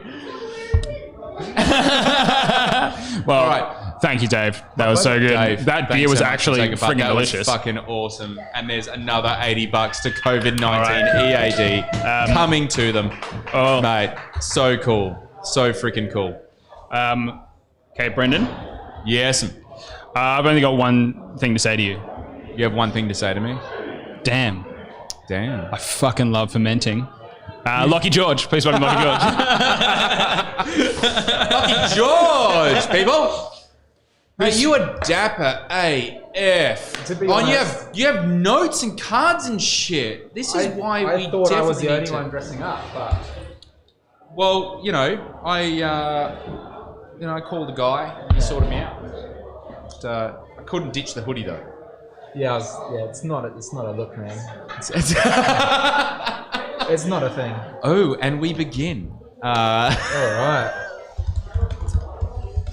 All right, let's do this. Well, I'm not much of a roaster, but you've had some great industry people on the show through the previous 99 episodes, yeah? Yeah, no, some of them, yeah. Most of them hospitality. Some of them been great. Then you came along. And then I came on and, yeah. But, no, I thought given that they were all hospo crew, spoke a lot about product knowledge and how well you know what you're trying to present to the guest. I thought I'd test your product knowledge on all things wine for the people and Unico Zelo. Sure, So man. a little roasting. And Sure, let's do this. I Let's thought quiz. Just to Yeah, come pop to, quiz. Just to come to the party and Yeah. make it interesting. Okay. Dilf will put $50 on the table for every question. Oh, $50 Can I in ask you a total. question? Damn, I like fermenting. Is it meant to? Because COVID-19 EAD. Well, you know, no, this whole thing about Yeah. emergency Employee Assistance Directive / eat a dick. Dilf did not endorse this at all, eat a dick. But But it worked. I mean, Dilf, damn, I like fermenting. Yeah. Or I am a father of two beautiful young boys. but Josh isn't. Yeah, well, yeah, I've been asking. That we know of. We've got like the winemaking, we've got the viticulture. We just need the marketing and sort of design covered. I'm here for you, bro. So I'm yeah, here for you. Go nice on me. yeah, they're easy. So Dilf is putting some money on the table. So $5 every question you get right. So $5 every question I get right. We get right. Yeah, right. Okay. Here it is. Okay. All right. From the 14 web votes, folks, did you hear that? Unico Zelo only has 14 web votes. Web votes. What's a web vote? Out of 5 stars. So out of 5 stars, 14 people have voted. What is Unico Zelo's rating out of 5? Out of 14 people have voted. Yeah, only 14. So Which you must be 14? busy. Which, oh yeah, man, Yeah, which we're like, obviously explains all of this. yeah, there was like one sugar daddy and like, you know, Yeah. 13 other just nonces. Mhm. So I'm gonna say we're a 4.5. Sold yourself short, bro. 4.9. Almost perfect. 4.9. I want to know what happens when I get questions wrong. You don't give money Well, away. it's just people laughing at you. That's the little roast. That's the little roast. That's the little catch. That's the little catch. Now, all right. So, earlier on, you were lucky enough to try one of South Australia's most iconic wines, Penfolds Grange. I was going to say whatever Aaron Fenwick made. That was pretty iconic to me. I'll never fucking forget that. For someone who sells their wine as not good, but not shit, I don't think they're going to make iconic status. Come on. Seriously, Aaron? All right. The question is, what was the pattern on the sock that covered that Penfolds Grange?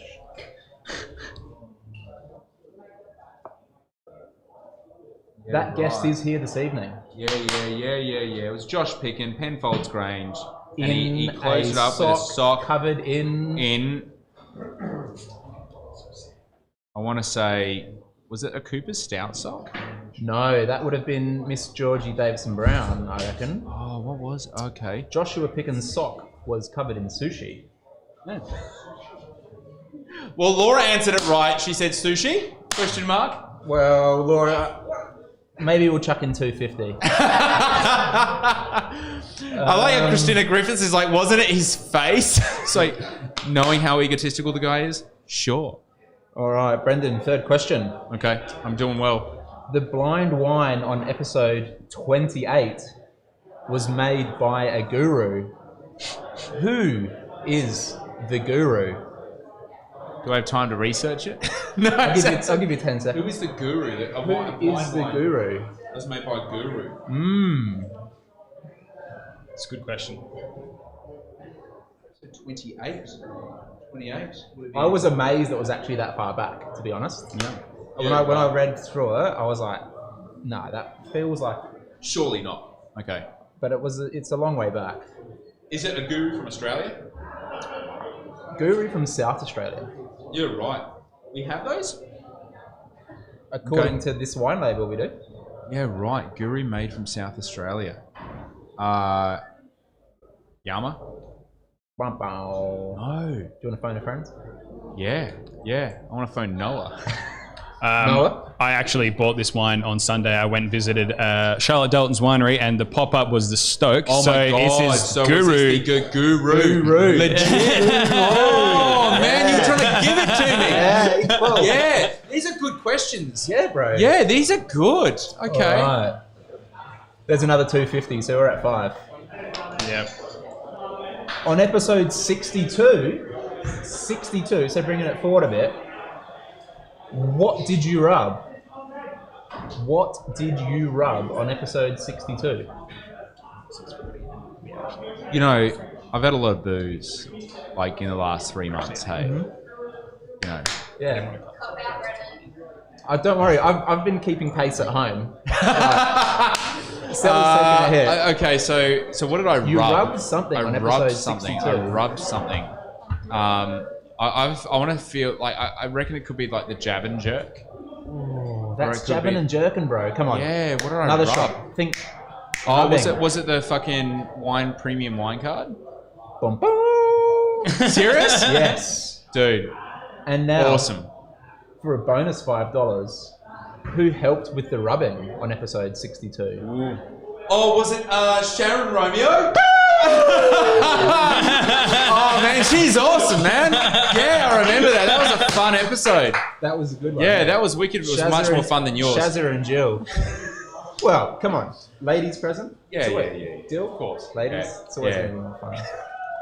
All right. Now, according to the AdelaideHills.com.au website, how many minutes drive from the Adelaide Plains is Unico Zelo and Gamaraka? Wow, like that is like a it's your branding. What is the length of a, you know? Well, I wanted to do the drive. Of a I wanted to do swallow. that drive and like film it in time lapse, but. Are you driving up from Adelaide Plains? From Moana to the Adelaide Plains and to here. I'm going to say it's at least 57 minutes. Well, that is wrong. You'll need to call AdelaideHills.com.au and tell them to update their site, because according to them it is 30 minutes. They're thinking the Adelaide Plains are closer to Salisbury. Yeah, Tea Tree Gully. So which is accurate. So, yeah. But that is wrong. We're going to have to time you here, Lockie. You've got one more question. One more question. Oh, let's pick a goodie. As quoted on your own website, Brendan Carter, who are the traditional owners of land for the Esterico Vineyards? Esoterico Vineyards. Okay, what vintage? Well, it doesn't say that on your website. Okay, so that would be current vintage, so that would definitely be Paramink, Narway, Nadri.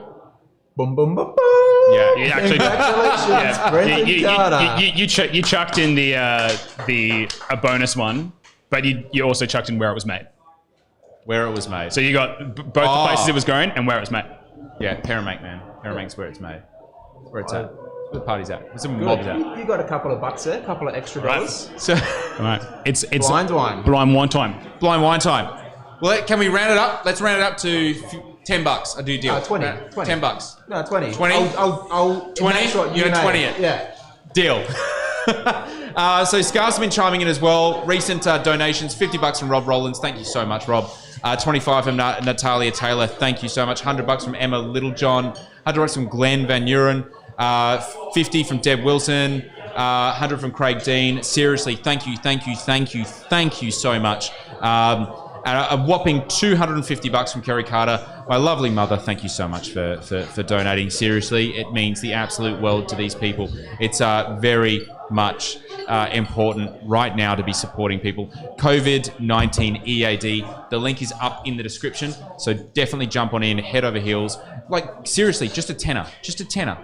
That's all you got to do. Just a cheeky little tenner. We're at two grand now. There is a big wallop of stuff to come in. For every minute that people watch, another 10 cents we will donate. Yep. So if we hit 100,000 minutes, that's 10 grand. We're going to donate 10 grand. So at the moment, if we can hit that goal, we're going to be at 12 grand out of 20. So let's keep rocking and rolling. All right. We're on a blind tasting. We're going to be raising a little bit more money. Oh, yep. Put the comments down. Ooh. Yeah, man. Yeah, cool, man. White wine. It's white wine. Correct. Old world, new world. She's old, mate. She's old world. I am happy to inform you this is new world. Seriously? Mm-hmm. I want to buy the shit out of this.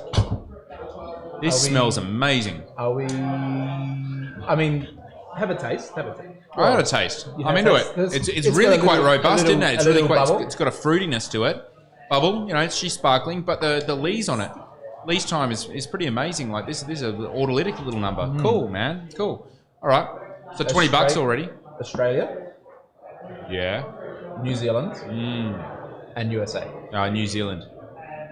Bum, bum. Seriously? You're looking at Australia. Wow. Damn. This is cool. It's fun. This is interesting. Very fruity. Gonna have to speed this one up, guys. Speed it up? Yeah, we've got 2 minutes. Cool. Tassie, Victoria, New South Wales. I'm going the opposite end now. Tassie. Bum, bum. This is Victoria. Need another mango. All right. Are we going Yarra, Grampians, or Macedon Ranges? Grampians. Bum, bum. Dude, that's $80. Yeah, right. Okay. This is a Yarra Valley. Yeah. I'm just gonna look. Yeah, just. This is from some good friends of mine in the Yarra. Yeah, it's dope. Are we looking at a? Are we looking at people take requests seriously? It's awesome. Blends. Yes. So Chardonnay Pinot. Yeah. Blanc de Noir, or Blanc de Blanc. I think it's a Blanc de Noir. Bum, bum. Where are we at? Is someone telling this how wrong I'm getting this? This is $120. It's $120. This is a straight Chardonnay. A Blanc de Blanc. Yeah, right. Yeah. Cool, killer. All right. How? Let's do a double. Instead of doing vintage, you've commented on the years on lease. The lease. Yeah. Do you think this is a traditional like 18 months, so NV? Yeah. Do you think it's like an entry level vintage, so say 3 years? Yeah. Or do you think it's a little bit more premium, sort of 5 years plus? I think it's 3 years with a bit of bottle age. That's a good Elite. one. So Dignity. This is 2 years barrel on full lees, and then 3 years bottle on lees in bottle. So it's a 5 years. What in is the total. producer? This is incredibly small husband and wife team. Blackwood Hill is the label. Yeah. This is not their own fruit. They've sourced the fruit from Vineyards, but it's predominantly 2013 vintage, hence the 5 years on lees. And then at time of dosage, which is 0 dosage, it's Brut Nature. It's been topped with 2018. And just going back to Steve Dundon, this retails at $32. $32 on the website. This is Steve, a if you're significant close by, player. mate, come for a drink. Honestly, I was jumping straight to champagne. No doubt about it. No doubt about it. Autolytics on that are tight. That is incredible. It's interesting. How did you find out about this? I was the sales rep. I still am the sales rep. So, now, is there scope for me to take a toilet break? Yes, absolutely. Because Amanda has been there. He's felt the pain. Yeah. Yes, I Do have. I'm going to run, Yeah. and I'll be back for more of a reaming. Because I feel there's more. Run. Yeah, I'm running. We should have come up with ad breaks. I reckon we quickly jump in when we have a chat about it. Yeah. Well. I don't actually check. Hi. Hi. This was not pre-planned. Not pre-planned at all. I'm just gonna try go through all of the best comments and the best calls that we've. Yeah, I actually really like Josh Pickens' roasting. I thought he did a really good job, but I'm also biased. Yeah, of course. I know there's other people in the room who don't feel the same, and they may think that their time to for some vindication is You know what I will. You know what I will. punishment. Interesting. You know what I will point out is I'm going to try to find out how much we've actually raised for COVID EAD. That's actually a great idea. Let's have a look. I'm trying to find the. Actually, no, I'm going to miss the credit card link. 4 special guests left to go. Yep. We've got our first double up as well. At the moment as well, which is really exciting. Yeah. I'm trying to find out. It's surprisingly difficult to find. I need to check the. Aiden says you need a haircut. Thanks, Aiden. How's ISO going for you, man? Kerry, how's this looking for positioning of Enjoying it? A little bit that way. All right. So far, we've raised over $2,000 actually.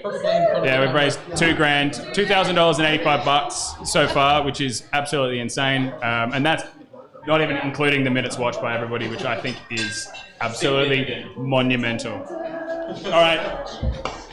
Don't have to look at my hair anymore, Aiden. Now I am less, you know. Oh, we got a phone here. Oh, who can we text? I need a passcode. Very You good. can take him a screensaver. How do you know this, Nick?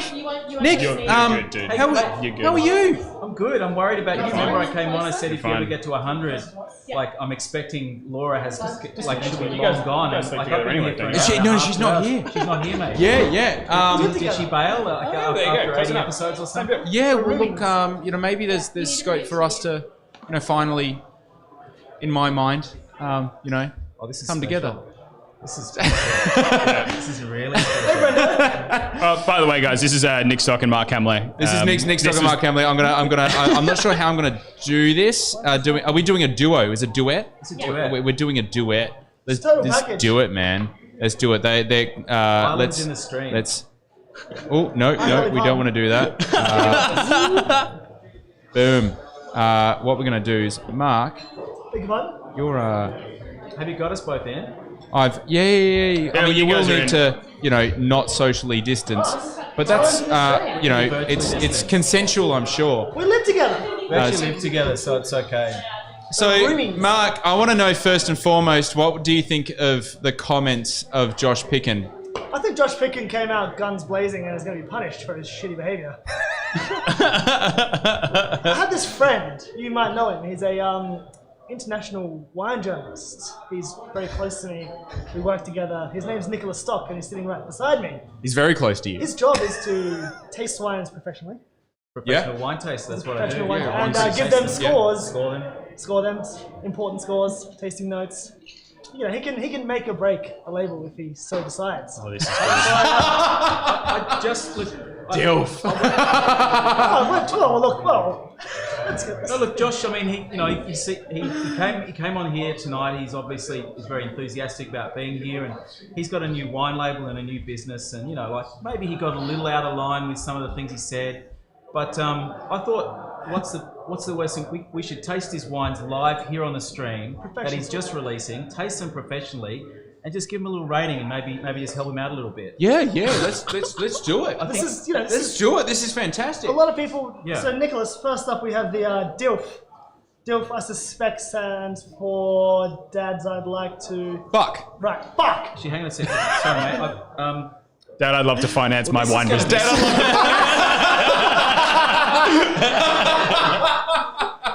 Damn, I like flowers. This is going to be interesting. I just need to take this call. Do you mind just a second? No, please go ahead.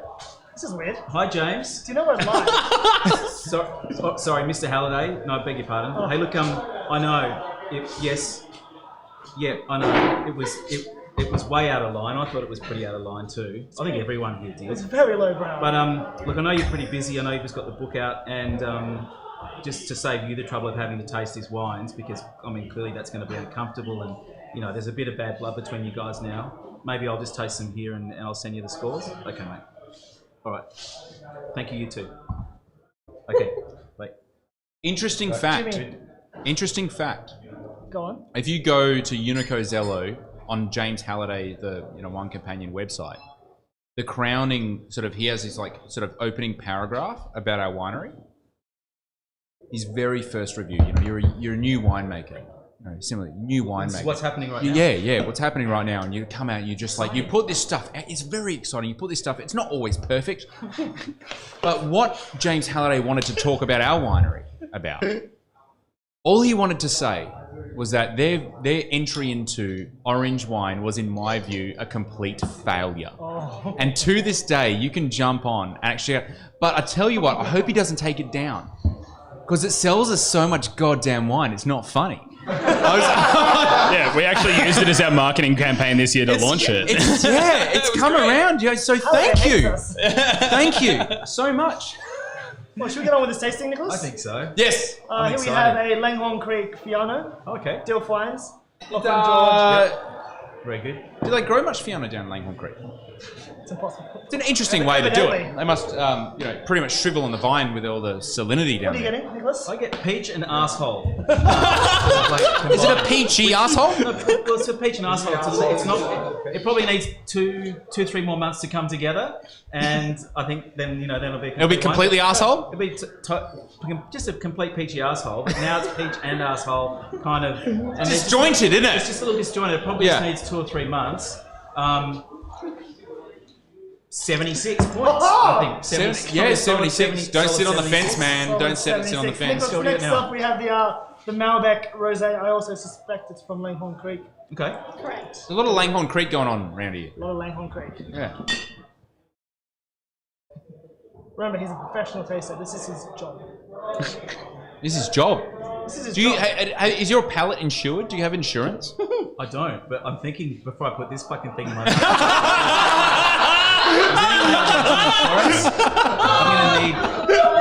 I'm gonna need the nut at Stock Wine. If you can just dial in with a little policy, just cover me for the next 10 minutes will be great. Got some money. I'll give you $50. I got some money. That's a Wine Country sticker, but there's 100. I got $100 if you can just tidy up for the next 10 minutes. It's gonna be a rough ride. I actually can't smell anything. This one doesn't really smell like anything.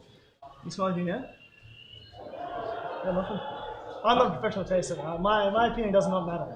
I'm going with bus driver on this one.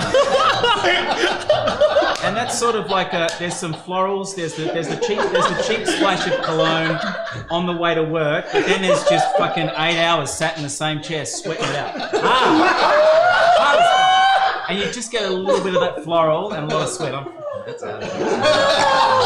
That's not going in the And mouth. the 69 points. Skin, the mystery wine. No, that's Well, what's the points? that's What's the points? one Points, from points, Mayhem points. Creek.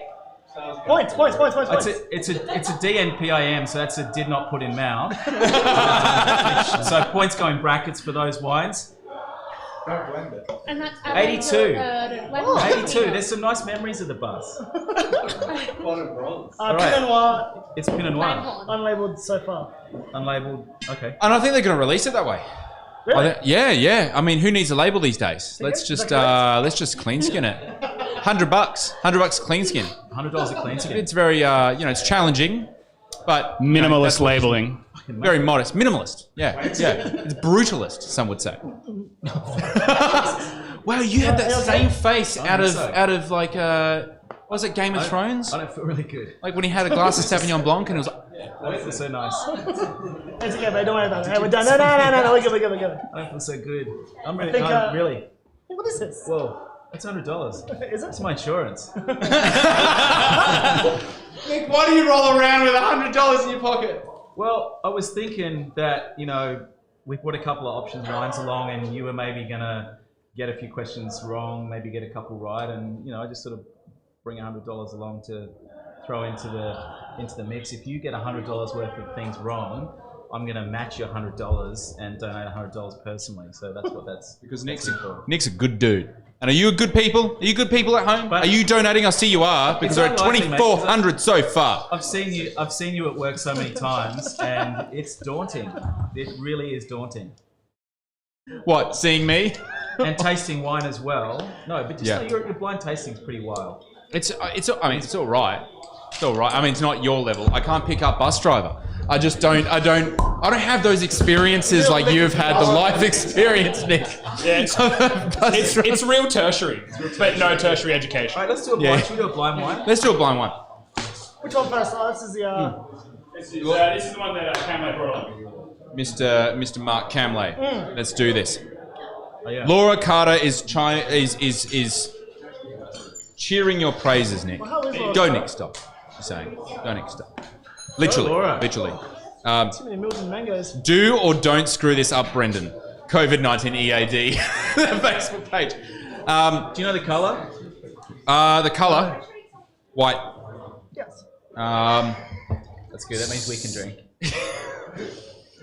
But I wanted to know why you didn't bring $5 notes, $100 of $5 notes, so you could just... Because you usually make it rain. So I can make it rain? Yeah. Oh, man. I don't know. How many hundreds do you have? Just the one. Yeah, it's my last one. So, it's going to a good cause. Yeah, absolutely. Absolutely. Comments are down. So let's go. Let's play this game. All right. Which country? Where are we? Old world, new world. We'll start it, officially. Old world or new world? We're in the new world. Correct. Which country? Sorry? Which country? I'll just stab it. New Zealand. USA. Australia. Cool. States. The fucking intensity in the eyes of the man is just... It's very certain as well. Did you say sensual? Exceptional. I thought you said sexual. No, I didn't know. I thought we were going back to our original conversation. Sorry. We're trying to put it on it here, but he's had a long session. I was really concerned when that question came up before from Lockie about what did I rub, because we had a few drinks after our show, Nick. I was really concerned. Yeah. That I rubbed. I was blackout, man. I can't remember what happened. But... What did you rub? Nothing. Let's go. Where are we? Australia. Are we in Queensland? Yeah. Are we in South Australia or are we in Western Australia? I think WA. Oh, the boy's good. I told you. I said make it hard. Yeah, come on. I'll let you see if you can stop him. Yeah, you go. What's this? All right. You know what this wine is as well. Given that we're in Western Australia, are we in the Great Southern region, the Swan Valley region, or the Margaret River region? Great Southern Swan Valley, Margs. Is that wine country? Wine country. Well, that's clearly, sick! I want a shout out for that. we're in wine country. I think we're in Great Southern. I think you're wrong. I think that's $20, my 20 friend. bucks! $20. 20 bucks. All right. We're in the Swan Valley. Cool. Yeah. Very cool. Yeah. Doubly cool. Like this is, no, seriously, Swan Valley's underrated. I'm going to go as far to say next to the Riverland, the most underrated wine region in the country. You would say that? Hands down.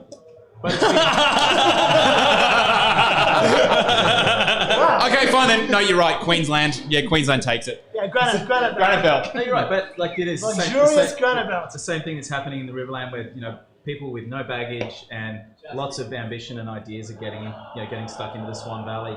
The same way as we've seen, some people in the Riverland. Like 120-year-old vines, and they're being grubbed up. They're being bulldozed, fucked up. Make some wine from it. It's pretty cool. This is awesome. Speaking of this vine age, tastes Nick, Vine age is a good question. That's a good question.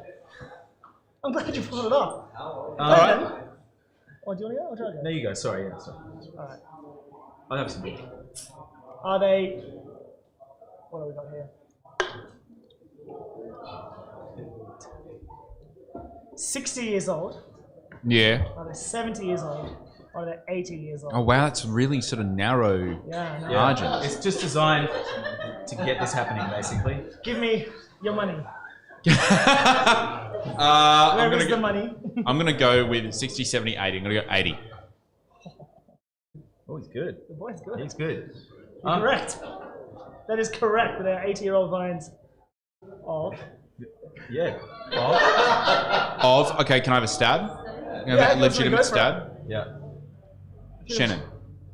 That's another 20. He's up to 60. That's a lot. Was it 60? Or was it 40? 60. I reckon it's 60. That's 60. Oh shit. And every time you question it, just goes up. $200. But let's be fair. Is it 40 or 60?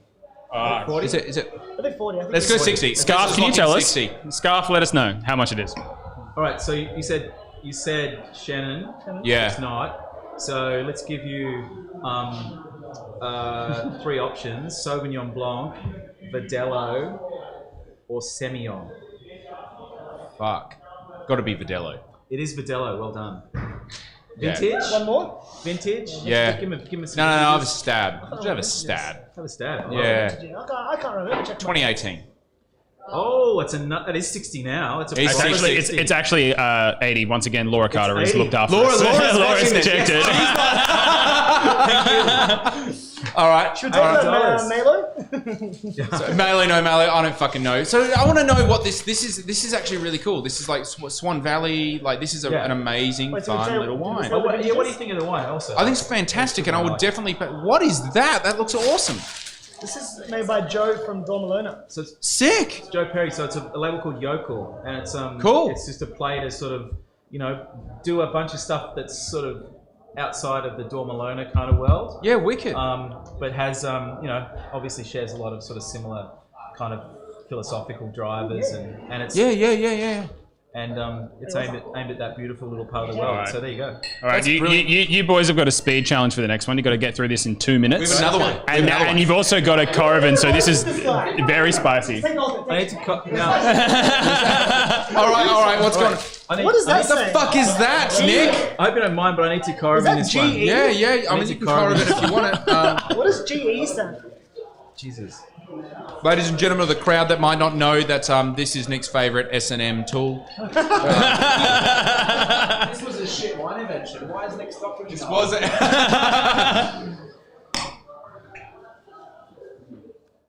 Ain't no cheating, bro. The color, Yeah, it's. Here we go. No, My eyes are up here. Eyes up here. All right, cool. Oh damn! All right. Wow, man. Fucking wow.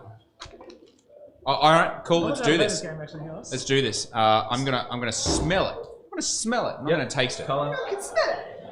You can smell it. You can smell it. Damn, this is good.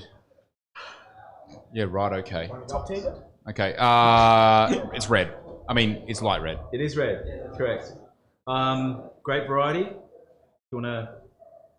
Now I have to taste it. You want some options? There's only 2 options that I really feel that I need to. You can tell me. I'm not gonna do the wanky power move thing. Power move. You can tell me. Big dick swinging. Strong arm this thing. Come on. $80. Only $20 away from an extra 100. Get that jelly bean out. Definitely Gummerhacker, that's right. This is 1 minute. So 1 minute. 1 minute. Come on. Oh we haven't man, got. this is dope. Like, I want to say Grenache. Incorrect. That's $100. So it's actually $200 now. No, it's not. It's Pinot. Now, what I need to know from you is it this wine? No. Or is it not this wine? It's not that wine. Oh, it's not this wine. You... Definitely not this wine. Oh, we're allowed to have some now. This is good.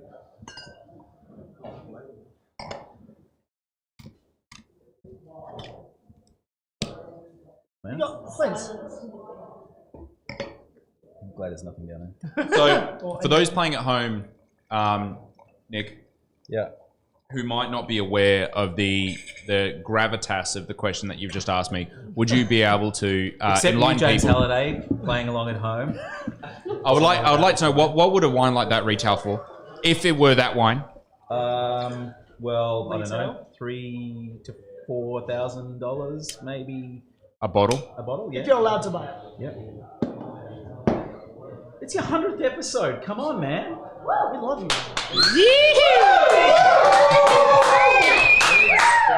But you know, look, if it is, it's so stupidly young, it's not funny.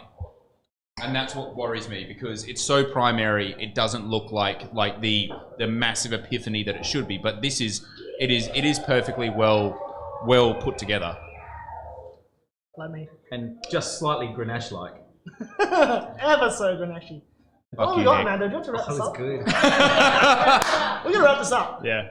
Yep. What do we do? Wrap time. How do we? Sure, yes, that's what it is. Okay, it's not. That's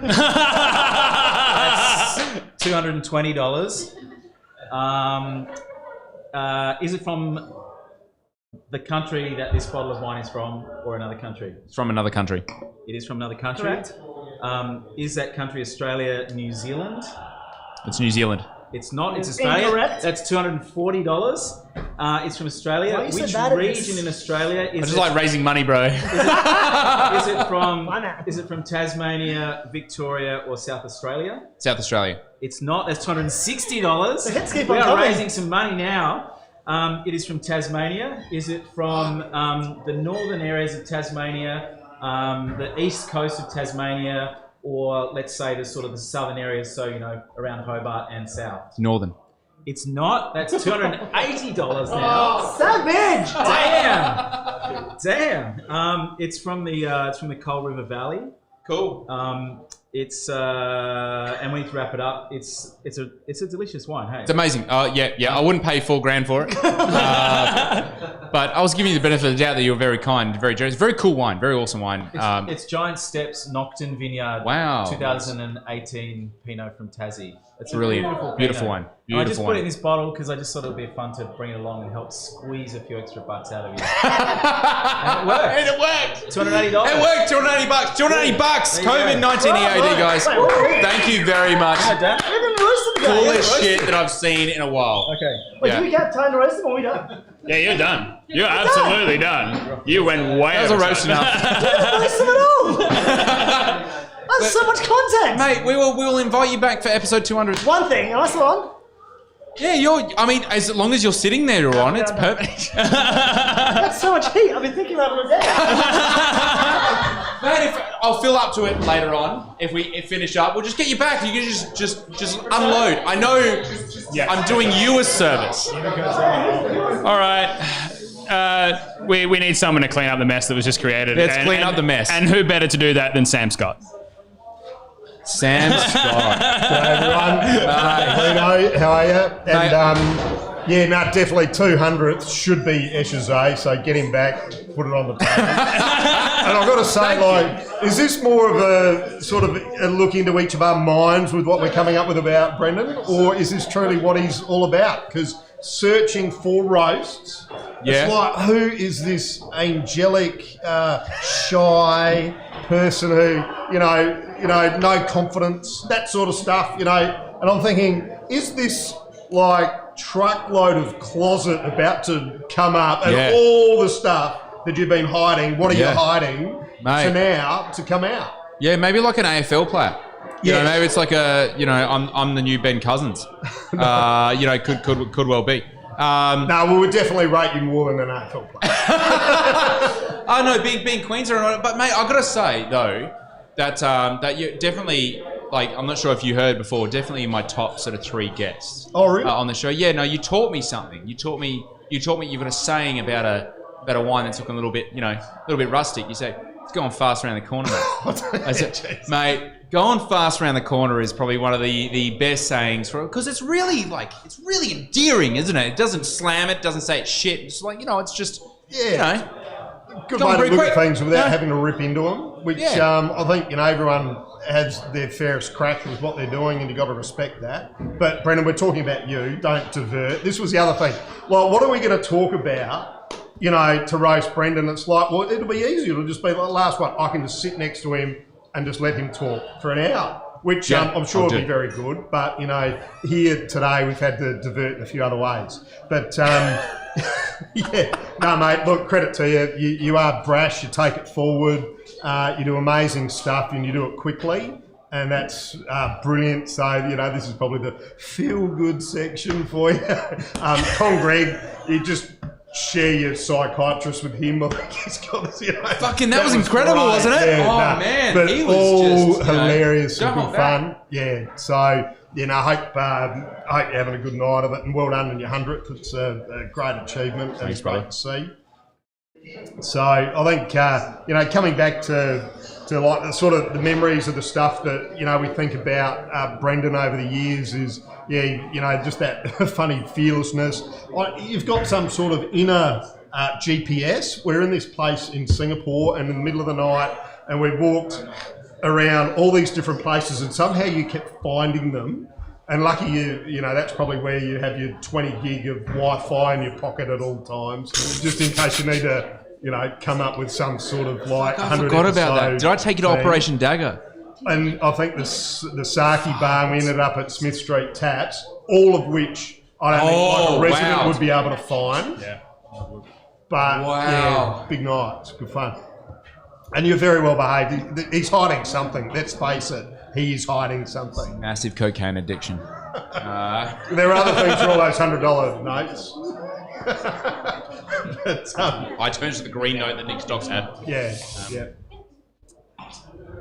So I reckon, they're probably the things. Yeah, you're either hiding something, but good on you for getting where you are. Look forward to when you're running for Prime Minister. Probably be running against fellow Queenslander Binny Irwin. Do you reckon? Might even be president by then. Do you reckon that's a thing? Do you reckon that's a thing? Like once now Trump's been voted in, like next minute it's just like open slather. Oh, everyone can have a crack now. I reckon. Binny Irwin's going to be our next Prime Minister. Particularly famous people from YouTube. The second favourite YouTube is that the second worst. I'm pretty confident. Josh, I'm second from the hilarious bottom on YouTube. Is pretty much where we like to exist. Yes. Just scum you is can only actually go what up most from people there. refer to us as. Yeah. You can only go up from there. It's easy, small steps. You SA born and bred, right?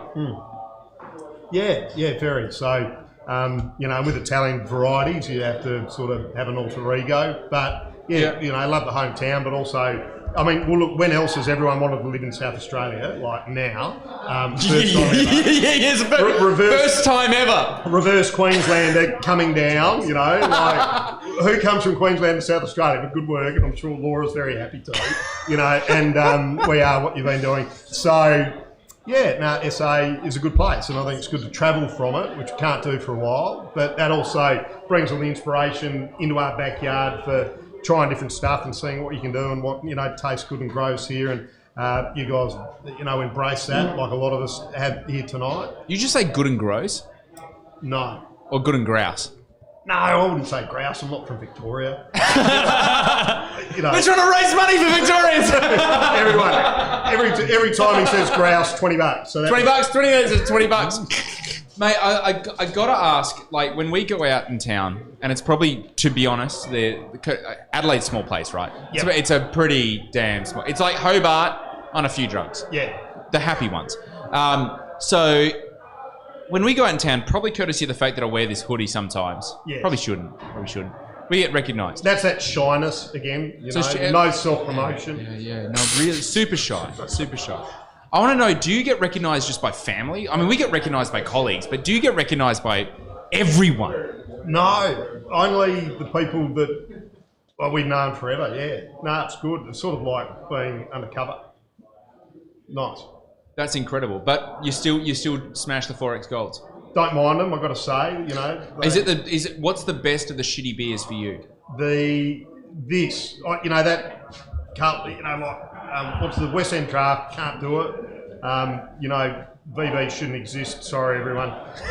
Melbourne Bitter. Melbourne Bitter, brilliant. What about a good old Bush Chook? Like an Emu Export. NT Lager. Or was it NT Draft? Yeah, that's a good one. But, don't we all miss the old Cooper's Adelaide Bitter? Seriously, sad day when that went out of town. Needed to wear a black armband for about 3 years. I got to understand, your accent is amazing. How? Because it's ochre. Okay. Because it's the real Australia. Can you understand me though? Man, I'm from Queensland. I can really fucking understand you, fucking mate. Yeah, we can go right there if you really want to. Well, that's the problem. 2 years in Queensland, a year in New Zealand, lots of time in America, a bit of. It comes out of you. And it's weird, my accent, and learning a bit of Spanish. I now can't pronounce anything. Thanks a lot, Spain. And with working with Mexicans. Speaking in English, they can't understand me, but you speak a bit of winery Spanish, which is just telling everyone, they fucked everything up and I'm better than you.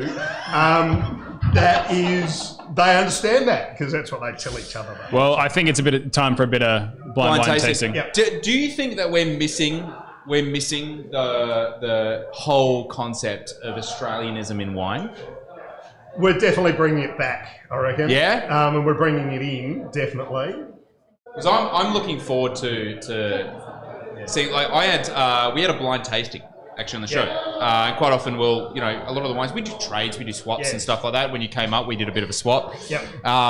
Blown away, mate. Nebbiolo, holy shit! I liked it. Yeah. That was next level. That all comes from the ground, doesn't it? It all comes from the custodians and people growing it in the right spot, caring about it every day. So, that's Dino Copsaris, grape growing for Longview. Amazing. Boys. So, I think that's part of the thing when we're building our own country, our own culture, because we're a young country and it's how we all operate. So the more, like you said, this brings us together, we should all be, working as one, which is great. And we are, that's, I think, pretty good.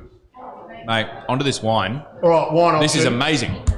Okay, I don't know what colour. What we'll do first is it's white. Okay, it's white. It's white. All right. Yeah, cool. Let's do this. Let's have a crack. So I'll match it too, like Stocky did. So I like how you've used your socks as well. Yeah, well that's why socks I always underrated. Have socks. So if I leave that here, I'll pick that up with my jacket tomorrow. But anyway, okay. So what we do is this New World, Old World. Oh, it's Old World.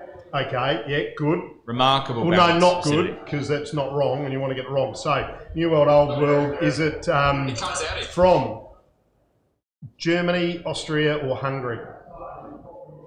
Whoa. Okay, because I was straight into Chablis, I was straight into Patrick Pusey, I was straight into 2018, I was straight into Shardy territory. What were the options again? Germany, Austria, or Hungary? Mind you, flattering if you go straight to type minerally wine, because I think we all love German. No, good. 20 and 20. Okay, we're starting. Okay. We're starting? Yes. Now, what are we on? This is a Hungarian something. What region? Okay, I'm going to read these out because I only know one region. Is it Lake Balaton? Is it from Eger? Or is it from Tokai? There you go. You made those up. Or none what was the second one? Eger. Yeah. Eger. E-G-E-R. Eger. Eger. Lake Balaton. Yes. Eger. That's the one it's from. Igor. It's from Igor? Yeah. Mate, how did you not get that right? No. Okay, we're racking it up. We're clocking them up. $40. All right. Okay, so you can still redeem yourself. 3 varieties. Actually, one of these is one of these 3 varieties. Is it either Ferment, Hals Veloux, or Ola Riesling. It's ferment. Ferment? Are you sure? Yeah, because it's the only one I know from Hungary. Okay, well, ferment, yes. Oh, thanks. Good work. Ferment. And lovely, isn't it? Yeah, no, it's honestly, I thought it was Grand Cru Chablis. It's amazing. Right. This is an amazing drink. This is a really, really good drink. So this is fantastic. yeah. I'm down. I'm into it. Okay, vintage, 17, 18 or 19? 19. Fresh. 18. Whoa. Good. We got a bit more cash off you. Oh, Producer? $60. Hungarian producer, the one with the wacky fucking. The only one that I know of is the wacky the graph on the front. Okay, I'll donate the money if it is that. Okay, no, it's not. But I'll donate it anyway. Is it Bergen, Fergen, Mergen, or Wetzer? It's Wetzer is the one I'm thinking of. Yeah, all right. Yeah. You got it. Yeah, the graph. There you go. The Good graph. work. That's right. So that's what, 60, 70, 80. 80, right? I'm going to say $80. $80, Scarf. Also, if you're calling that Grand Cru Chablis, $50. Yeah. Got to put For that those in. at home, seriously, I'm not sure if you'll be able to see it on the camera. Would you mind holding up close to your head? Seriously, because that is next level. Where do you get that from? Where did you get that from? Got it out of Sometimes Always. Sometimes Always, guys. Amazing wine store that's just opened up. Yeah, low five wine. So yeah, that's delicious. That is a wine I would well and truly want to have again. like 6 in the cellar at least. Like very, very firm on that one. So if anyone's watching that's like, really into wine and wondering what do I have and that's really interesting or really good value, that's next level. That's freaking dope. That's sorry, Greg. Yeah, I said the word. All right. Well, we've got one more guest. Thank you so much, Sam. Sweet. Thank you for Thanks, sharing guys. amazing Everyone, wine. well done. Thanks, Good work, Sam. mate. First Hungarian wine I reckon we've had on the show. Oh, Yes. So we're gonna cap it off with everyone's favorite angry Dutch man, everyone's favorite horse, Stephen Terhorst. Stephen Terhorst. Oh man. Stephen the horse. I literally have Terhorst, thank you very much. So you're aware. shit. I have your actual sort of like tagline Yes. as really angry Dutch man. Oh, you have? Yeah. So you didn't go with TDC? What was TDC? The Dutch Hunt? Ladies and gentlemen, of course, for those that have been chiming into the live stream for a while, this is our last guest as well, and this is your last chance. We are going to be tallying all the minutes from the last 2 hours, 2 and a bit hours. And this is why he has me last. This is There's a minute's drop off. No, because we're going to be telling that and we're going to be donating 10 cents for every minute that is watched. So this is the last chance to be able to share that out. We're only going to be doing it from the actual live stream, not the post-recording, of which there will be a post-recording, but only the last live stream. So also, up in the description, definitely click the donate button. We're talking $10, guys. Just seriously, $10 is not much. And we've had a number of really, really great viewers donate. Max Mason, Paul Finn, thank you so much. Seriously, it is fantastic. Stephen has been one of my greatest friends, and I'm saying has been, no, is one of my greatest friends in this industry, hands down, and knows the real me. Hesitant, I would guess, to roast me. But he has been one of the mainstays for this entire live stream, and it would be so fitting to be able to finish with Steve. We have hit, as Scarf has just chimed in, $3,047, and that doesn't include the actual minutes watched and the donation that we're going to be making after, which I anticipate is going to be around that as well, doubling it. So please, guys, definitely just click that donate button. It's literally just up in the description. It's not hard to find. If we're on Facebook, if we're on YouTube, you can find it in the description. But Steve, mate. Yeah, mate. How you doing, man? I'm good, man. It's good to be here. It's good to be here? It's good to finally get to chat with you. Yeah, have I know. a real conversation. Yeah, we don't... You know I love you. You love me? Yeah, Feel sure, free man. to admit to it. Yeah, I mean, I There's do. man Yeah, love here. yeah, there's Which definitely is why man love. I'm thrilled to announce after all this time, finally, I can admit to you that I couldn't fucking care less about you, man. I am just a massive alcoholic, and I'm using you for your winery and distillery. Basically, 0 fucks. I mean, that's good because it's mutual then. Because I really love chocolate, Steve, and I hear Well, that. speaking chocolate, you know, when you roast someone, you know, you are like fruity Lexia to I'd say Grange, but I'm not a huge fan of Grange, so yeah. You are, I can't believe it's not butter to butter.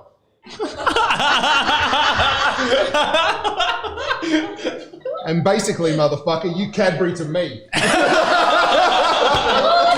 damn! Oh, man! That's right, the purple rapper. I am the purple rapper. You are the purple rapper. rapper. That's right. Purple crapper, motherfucker. That's right. I love it, you know? Yeah. So it turns out that I am so quality I rock up with snot rags of information. Oh wow, that's incredible. You know, I have an I even affinity. called it cheap versions as well. I have an affinity for Bible paper. I just think it's glorious. I mean, not what's written on it, the paper itself. Oh. But that is incredible. That is incredible. There's like there's a deafness to it. It's like a fetish of mine, man. It's called a lateness to it. It's called a oh fuck, people have put in way more effort than me-ness to it. I have heard that that some of the best ideas. Do you want a drink? Yeah, man. Yeah, I'll get you a drink. Dude. Yeah, Why don't we just do blind wine? No, we can do blind wine if you want, but I'll. Thanks, man. I've had one of these. Tasty treat. Yeah, it's good. Really good. So, I heard a rumor, and to be quite honest, the information came from Kamla. So I decided that one must Google forth before one double checks information. Oh damn! Yeah. Is this the wearing women's underwear thing again coming up? You or me? No, that was Andy. You know, I said comfort, actually, for reference.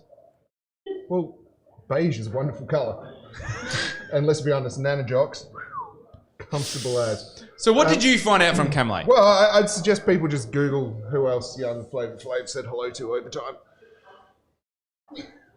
Who has he said hello to? Well, you brought up Bible paper. Yeah. Australia's favourite cardinal. You fucking serious? So, moving on to... and we've got a red backdrop, bro! Dude, I know. Halo? Yeah. Wow. So, okay. You know how you tell me certain things we're not supposed to talk about it? Especially when things are politically incorrect? Yeah, we've got a license for this show. We do? Yeah, we have a license for this cool. show. Tell me about the time you rented a dwarf. Oh my god. Oh my god. Sorry, a license for what? Yeah. This is what happens when you're very young and you get wrapped up in the wrong sort of shit. But you know, we gave those dwarfs a really good pay rate. You know, vertically challenged people, dude. Vertically challenged people. Yes. We're in a good period in our world now. I garnered a new appreciation after having a shitload of beers with said vertically challenged people. Nice. Yeah, after paying them to walk around a party, wearing a Mexican hat with guacamole in the middle. Oh, chips around the outside. I am so ashamed. So ashamed that I didn't know you back then, man. I would have been there. Everyone expects that from me, though. They were consensual. They were consensual as well. Would I do it now? Fuck no. That's terrible. No, that's terrible. No, seriously, that's terrible. You'd rent me, so I was people like to jump 18. while I they didn't were know renting. any better. I was a fucking douchebag. Oh, Yeah, son, you were never a douchebag.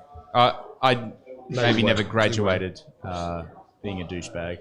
I'd just like to point out a great comment that's coming through from Laura Carter and just says, "This was before my time." It was well and truly before Laura's time, and Laura's influence on me has made me a much better man. Sure. I don't have much more to roast you on. I can go for the hair. I can go for the... See, the thing is, when we tend to sit down, there tends to be a partial roast every time. It's a partial roast. So it's like a... Steve, you're bald, you're too tall, and like you're so fucking angry all the time. I know, it's good, isn't it? Yeah, no, seriously, like I've never seen a person so angry to see customers in their own store. Seriously, We were really? recording stuff. Hey? We were recording. Yeah, but like I just have the perception that you literally, and you're like, oh yeah, man, it's been really tough, COVID and stuff. Yeah, it's tough. We're like, fuck do you want? You want coffee? Fuck. I only say that to special customers. I actually love each and every customer that comes in my own special way. Your special way. But that's the thing, people can appreciate your special way. People can really, like, I appreciate your special way. Your special way is actually immensely kind. It's just you tell people what they need to know. You do know the Dutch are the most forthright people there are, don't you? Yeah. Some consider it a flaw. I'm going to suggest you don't. I don't consider it a flaw. I'm actually very impressed. And I want to know what wine you brought. Yeah. Oh, what's up? Winey juice wine. By the way, I completely forgot about options. I managed to grab the bottle and then went, oh shit, second napkin, need to write stuff down. Oh no, hang on, that's cheap versions. All right. That's options. Hey, Bruno, tell us the difference between the 3 vodkas you were poured during a gin bracket at uni. Oh, there we go. We have a cool, we have a guest host, a guest roast. Who's the guest roast? And to affirm, there was a previous comment saying, from James, this is James Browanowski from Small Island Wines. Oh, yeah. Amazing guy. Just going to call it now. Brenda was drunk. Sure. I agree. James Browanowski, we studied together like this. And this is a humbling moment. Oh. So you're at wine school, right? Sure. They're passing around, different. We're actually doing spirit tasting. Friday spirit tasting. Bit of a junket, but there is an educational component to it. And so, yeah. Wow. Yeah, cool. Surely I deserve a bit of overtime. Don't wine. No. So they're passing around this basically they're passing around gins, and I thought, we'd started a gin distillery. I know a lot about gin. And I'm like, yeah, but kind of like what happened before, I went for a pee break.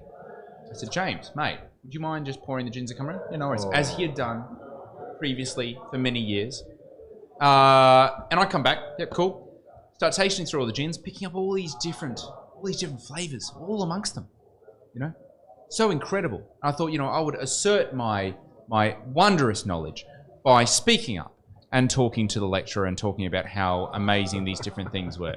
Whilst all of my classmates laughed, wondering whether or not they were just laughing at the fact that I just knew my shit, because that's how much I thought of myself at the time. Maybe might still. Now, they were all Bombay Sapphire. Every single one of them. James had decided to just pour out every single tasting as Bombay Sapphire, and it was me that was actually picking up on all the crazy, fucked up stuff that I was spruiking. So if that isn't absolutely humbling, I don't know what is. And if it makes you feel any better, I always stress out that someone's going to drop some lint or something into a tasting for me, and I'm going to go, whoo, this is just amazing. Well, Applewood brand ambassador, who you've never met before, which I'm sure that you will enjoy very, very much meeting for the first time, says there's only 2 things I hate: people who are intolerant of other people's cultures and the Dutch. Excellent. And we managed to drive over everyone else's cultures while we were finding this planet. So, all right, so cool. This is amazing. This is a really cool, like purely smell based, really cool Aussie Adelaide Hills Chardonnay made by a cracking winemaker. Cool. Kinda. No. $20. Well, okay. That completely banishes the old or new. It's new? It is new. Okay. Comments down. Thank you. I guess it's it's white then, isn't it? I believe it's white, firmly. It is white. So country, since you're rooting around, South Africa, USA or Australia? Aussie. It is Aussie. Yeah. It is Aussie. Could be South African though, like this great South African wines like this. Yeah. Yeah, do it. Yeah, it's I white just try wine. and bring tasty piss along and then see if I can trip you up along the way. It's tasty piss. It's good. Try. So where are we? Somewhere in this great country of ours. So South Australia, Victoria, or Western Australia? Man, I was going to say Tassie, hey. So that's pretty cool. I'm going to go WA. Didn't you say Adelaide Hills at the start? Yeah, Isn't I did. that like a double bluff? Yeah, but I just admitted to Isn't that everyone like that I'm 40 drunk bucks anyway, for so lying? I'm like, yeah, it's 40 bucks for lying. I Cool. lied. 40 bucks. Was it Margs though? No. It's 40 bucks anyway. Okay. All right, it's 40 bucks. So, it's Victoria. Wow, impressive. Thank you. Not saying that Victoria can't do amazing, what I think is Chardonnay. Uh-huh. But that's just impressive in general, like as a wine. It is tasty, isn't it? Yeah. Geelong, Gippsland. I always fuck that one up. Gippsland. You always pay me off. Gips. Pay me out. Fuck! Gippsland. Okay, Gippsland and Mornington. Geelong, Gippsland or Mornington. It is Mornington. It is Mornington. Yeah, because it's salty. Fuck, I don't know. It's wine. Dude, you're a chocolatier. You know salt. You make salted caramel. Fuck's sake. Taste it. Yeah, it tastes salty. Salty. It's good. It's awesome. Hey, is it? Saline's a better description. Salty. Yeah. I think saline is a much preferable way to say that. Sorry, you leave your girls on. Nursey McNurse face over here is going to tell you what the fuck's going on. All right, cool. Get it right. Whatever. Angry You nurse Dutchman. people, don't you? Like you're learning Angry Dutchman. Okay, cool. All right, let's go. Angry Dutchman. Let's do this. The horse. What have I got? Where am I at? I don't know. We're at Mornington. Oh, we're at Mornington. Yeah. What else? Bring it home, brother. What is it? Varieties. Oh, varieties. Oh yeah, varieties. Shit, yeah. So, Arnay, Macabeo, or Chardonnay? Chardonnay. Yes. Yeah. Okay. Vintage. 15, 17, 19. 15. 19. Shit. No. Fresh wine. as. Is that 60 bucks? Sure. Is that 60 bucks? That's 60 bucks, right? At least. 60 bucks, mate. Mm. Where are we at? Where are we at for? Wait, no. We're gonna have a stab. We could almost do 80. What? I'm gonna have a stab at. I'm gonna go Stonier as the producer. No. Do you want me to do producer options? Yeah, go. Let's go Yabby Lake, Stonier, or Garage East. Yabby. This is Garage East. Wow. This wine is $29 retail. Whoa. It's fucking yummy. What a deal, man. What a deal. Yeah. That is next level. That is awesome. You told me about this as well. I did. Yeah. You were like, So you should I'm totally get it. disappointed in And you. I was like, yeah, Steve doesn't know what he's talking about. Turns out Steve knows what he's talking about. I actually picked this because it was from what I've tasted while I've been with you, it was the most sort of Chablis style tasting Australian Chardonnay I've had. Honestly. It sounds like bullshit to anyone who is looking for me to trip up, but I think that's right. That is honestly next level. Do we have any extra guests? We are done. We're done. It is 7:30. Is that a 2.5 hour? And that is like. That is very fucking impressive. That is the longest live stream we've ever done. Absolutely. We have completed the 100th episode, and we are still at 100 people chiming in to back this. Guys, thank you so much. Andy Coppard, if he's still in the house, having just thrown in $100. Legends are everywhere. Charlie Gillum has donated $50. Reese McKenzie has donated $100. Guys, thank you so much. At the moment, the tally, I will tell you the tally right now, is at, give me $3,400. Awesome. Is what I'm reading right now. Awesome. And we haven't even tallied the amount of minutes that have been watched. And I'm going to say we have actually been at 100 minutes, 100 guests watching this continually for 2.5 hours, right? So that is, I am kind of a little bit munted. So that is 60, 120. Don't look at me, man. I can't count. 150 multiplied by 100. We will definitely be up there. We're definitely going to be chucking in grands into this thing after. We're going to be doing it literally right after this. When I click the stop streaming button, I will get a notification of how many minutes watching the live stream, and we will be donating 10 cents for every minute viewed from any device, any person that has watched over the last 2.5 hours. Guys, thank you so much for chiming in. Thank you so much for donating. Thank you so much for being a part of this. And if you're watching this, because I know there's a bunch of people that are going to watch this over in the Northern Hemisphere as they start to essentially wake up. Yeah.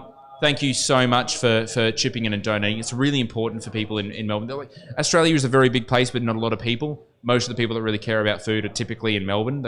We care about food. We're in Adelaide, but in Melbourne, it is the Epicurean heart of everything that we do. It is the reason for being. It is the definition for why a lot of us actually exist. So definitely get behind everyone there. And I think, just quickly, we should thank you. Well, like, seriously, everything that's happened, all that's gone past, you started this back when the shit hit the fan, when everyone was sitting there wondering what was going to happen. Every 24, 48 hours, something different was being told to us. We didn't exactly know how fast shit was changing. You jumped on board, you gave people something really nice, really interesting, really beautiful to tune into. So you should be proud of yourself. And fuck, I'm supposed to end on a roast, but I'm very proud of you. Well done, son. No anger.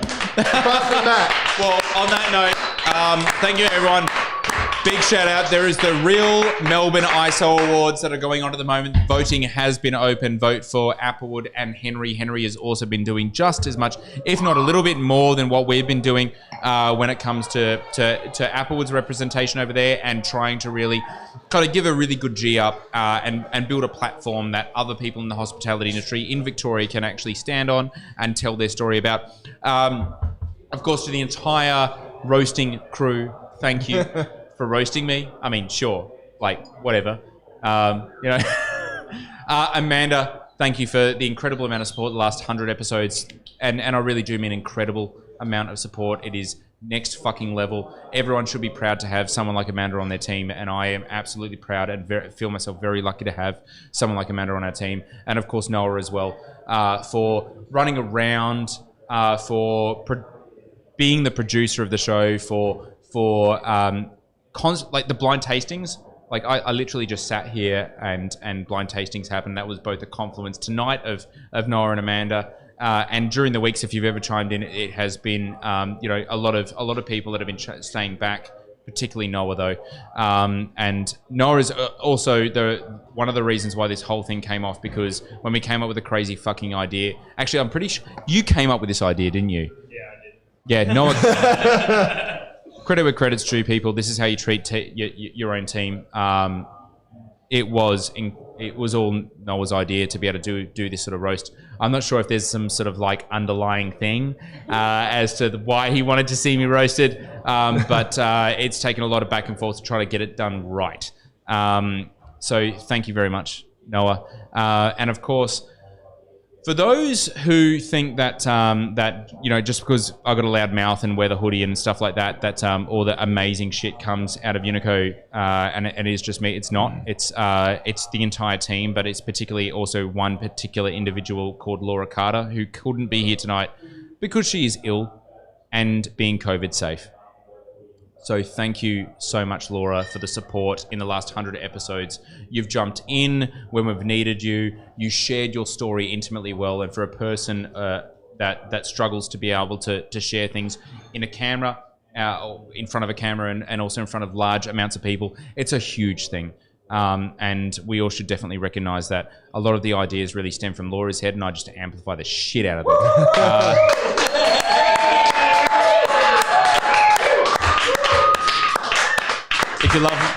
If you love the wine out of Unico, it's the confluence of an entire team. It's not about me. If you love the things that we stand for, it's a confluence of an entire team and not about me. I just happen to be able to be brave enough to stand in front of a camera and be able to admit it.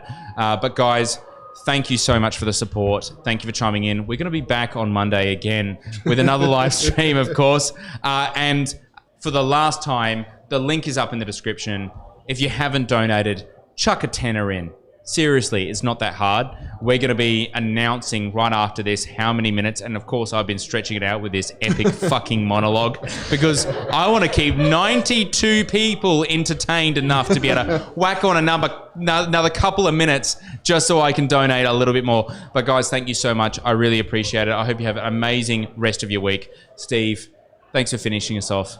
Do, man. You know I love you. I love you too. We'll catch you soon. And if someone's going to finish you off, it's going to be me. Well, Laura's sick. On that note, have a great night, guys. Have a great Wednesday. Thank you so much.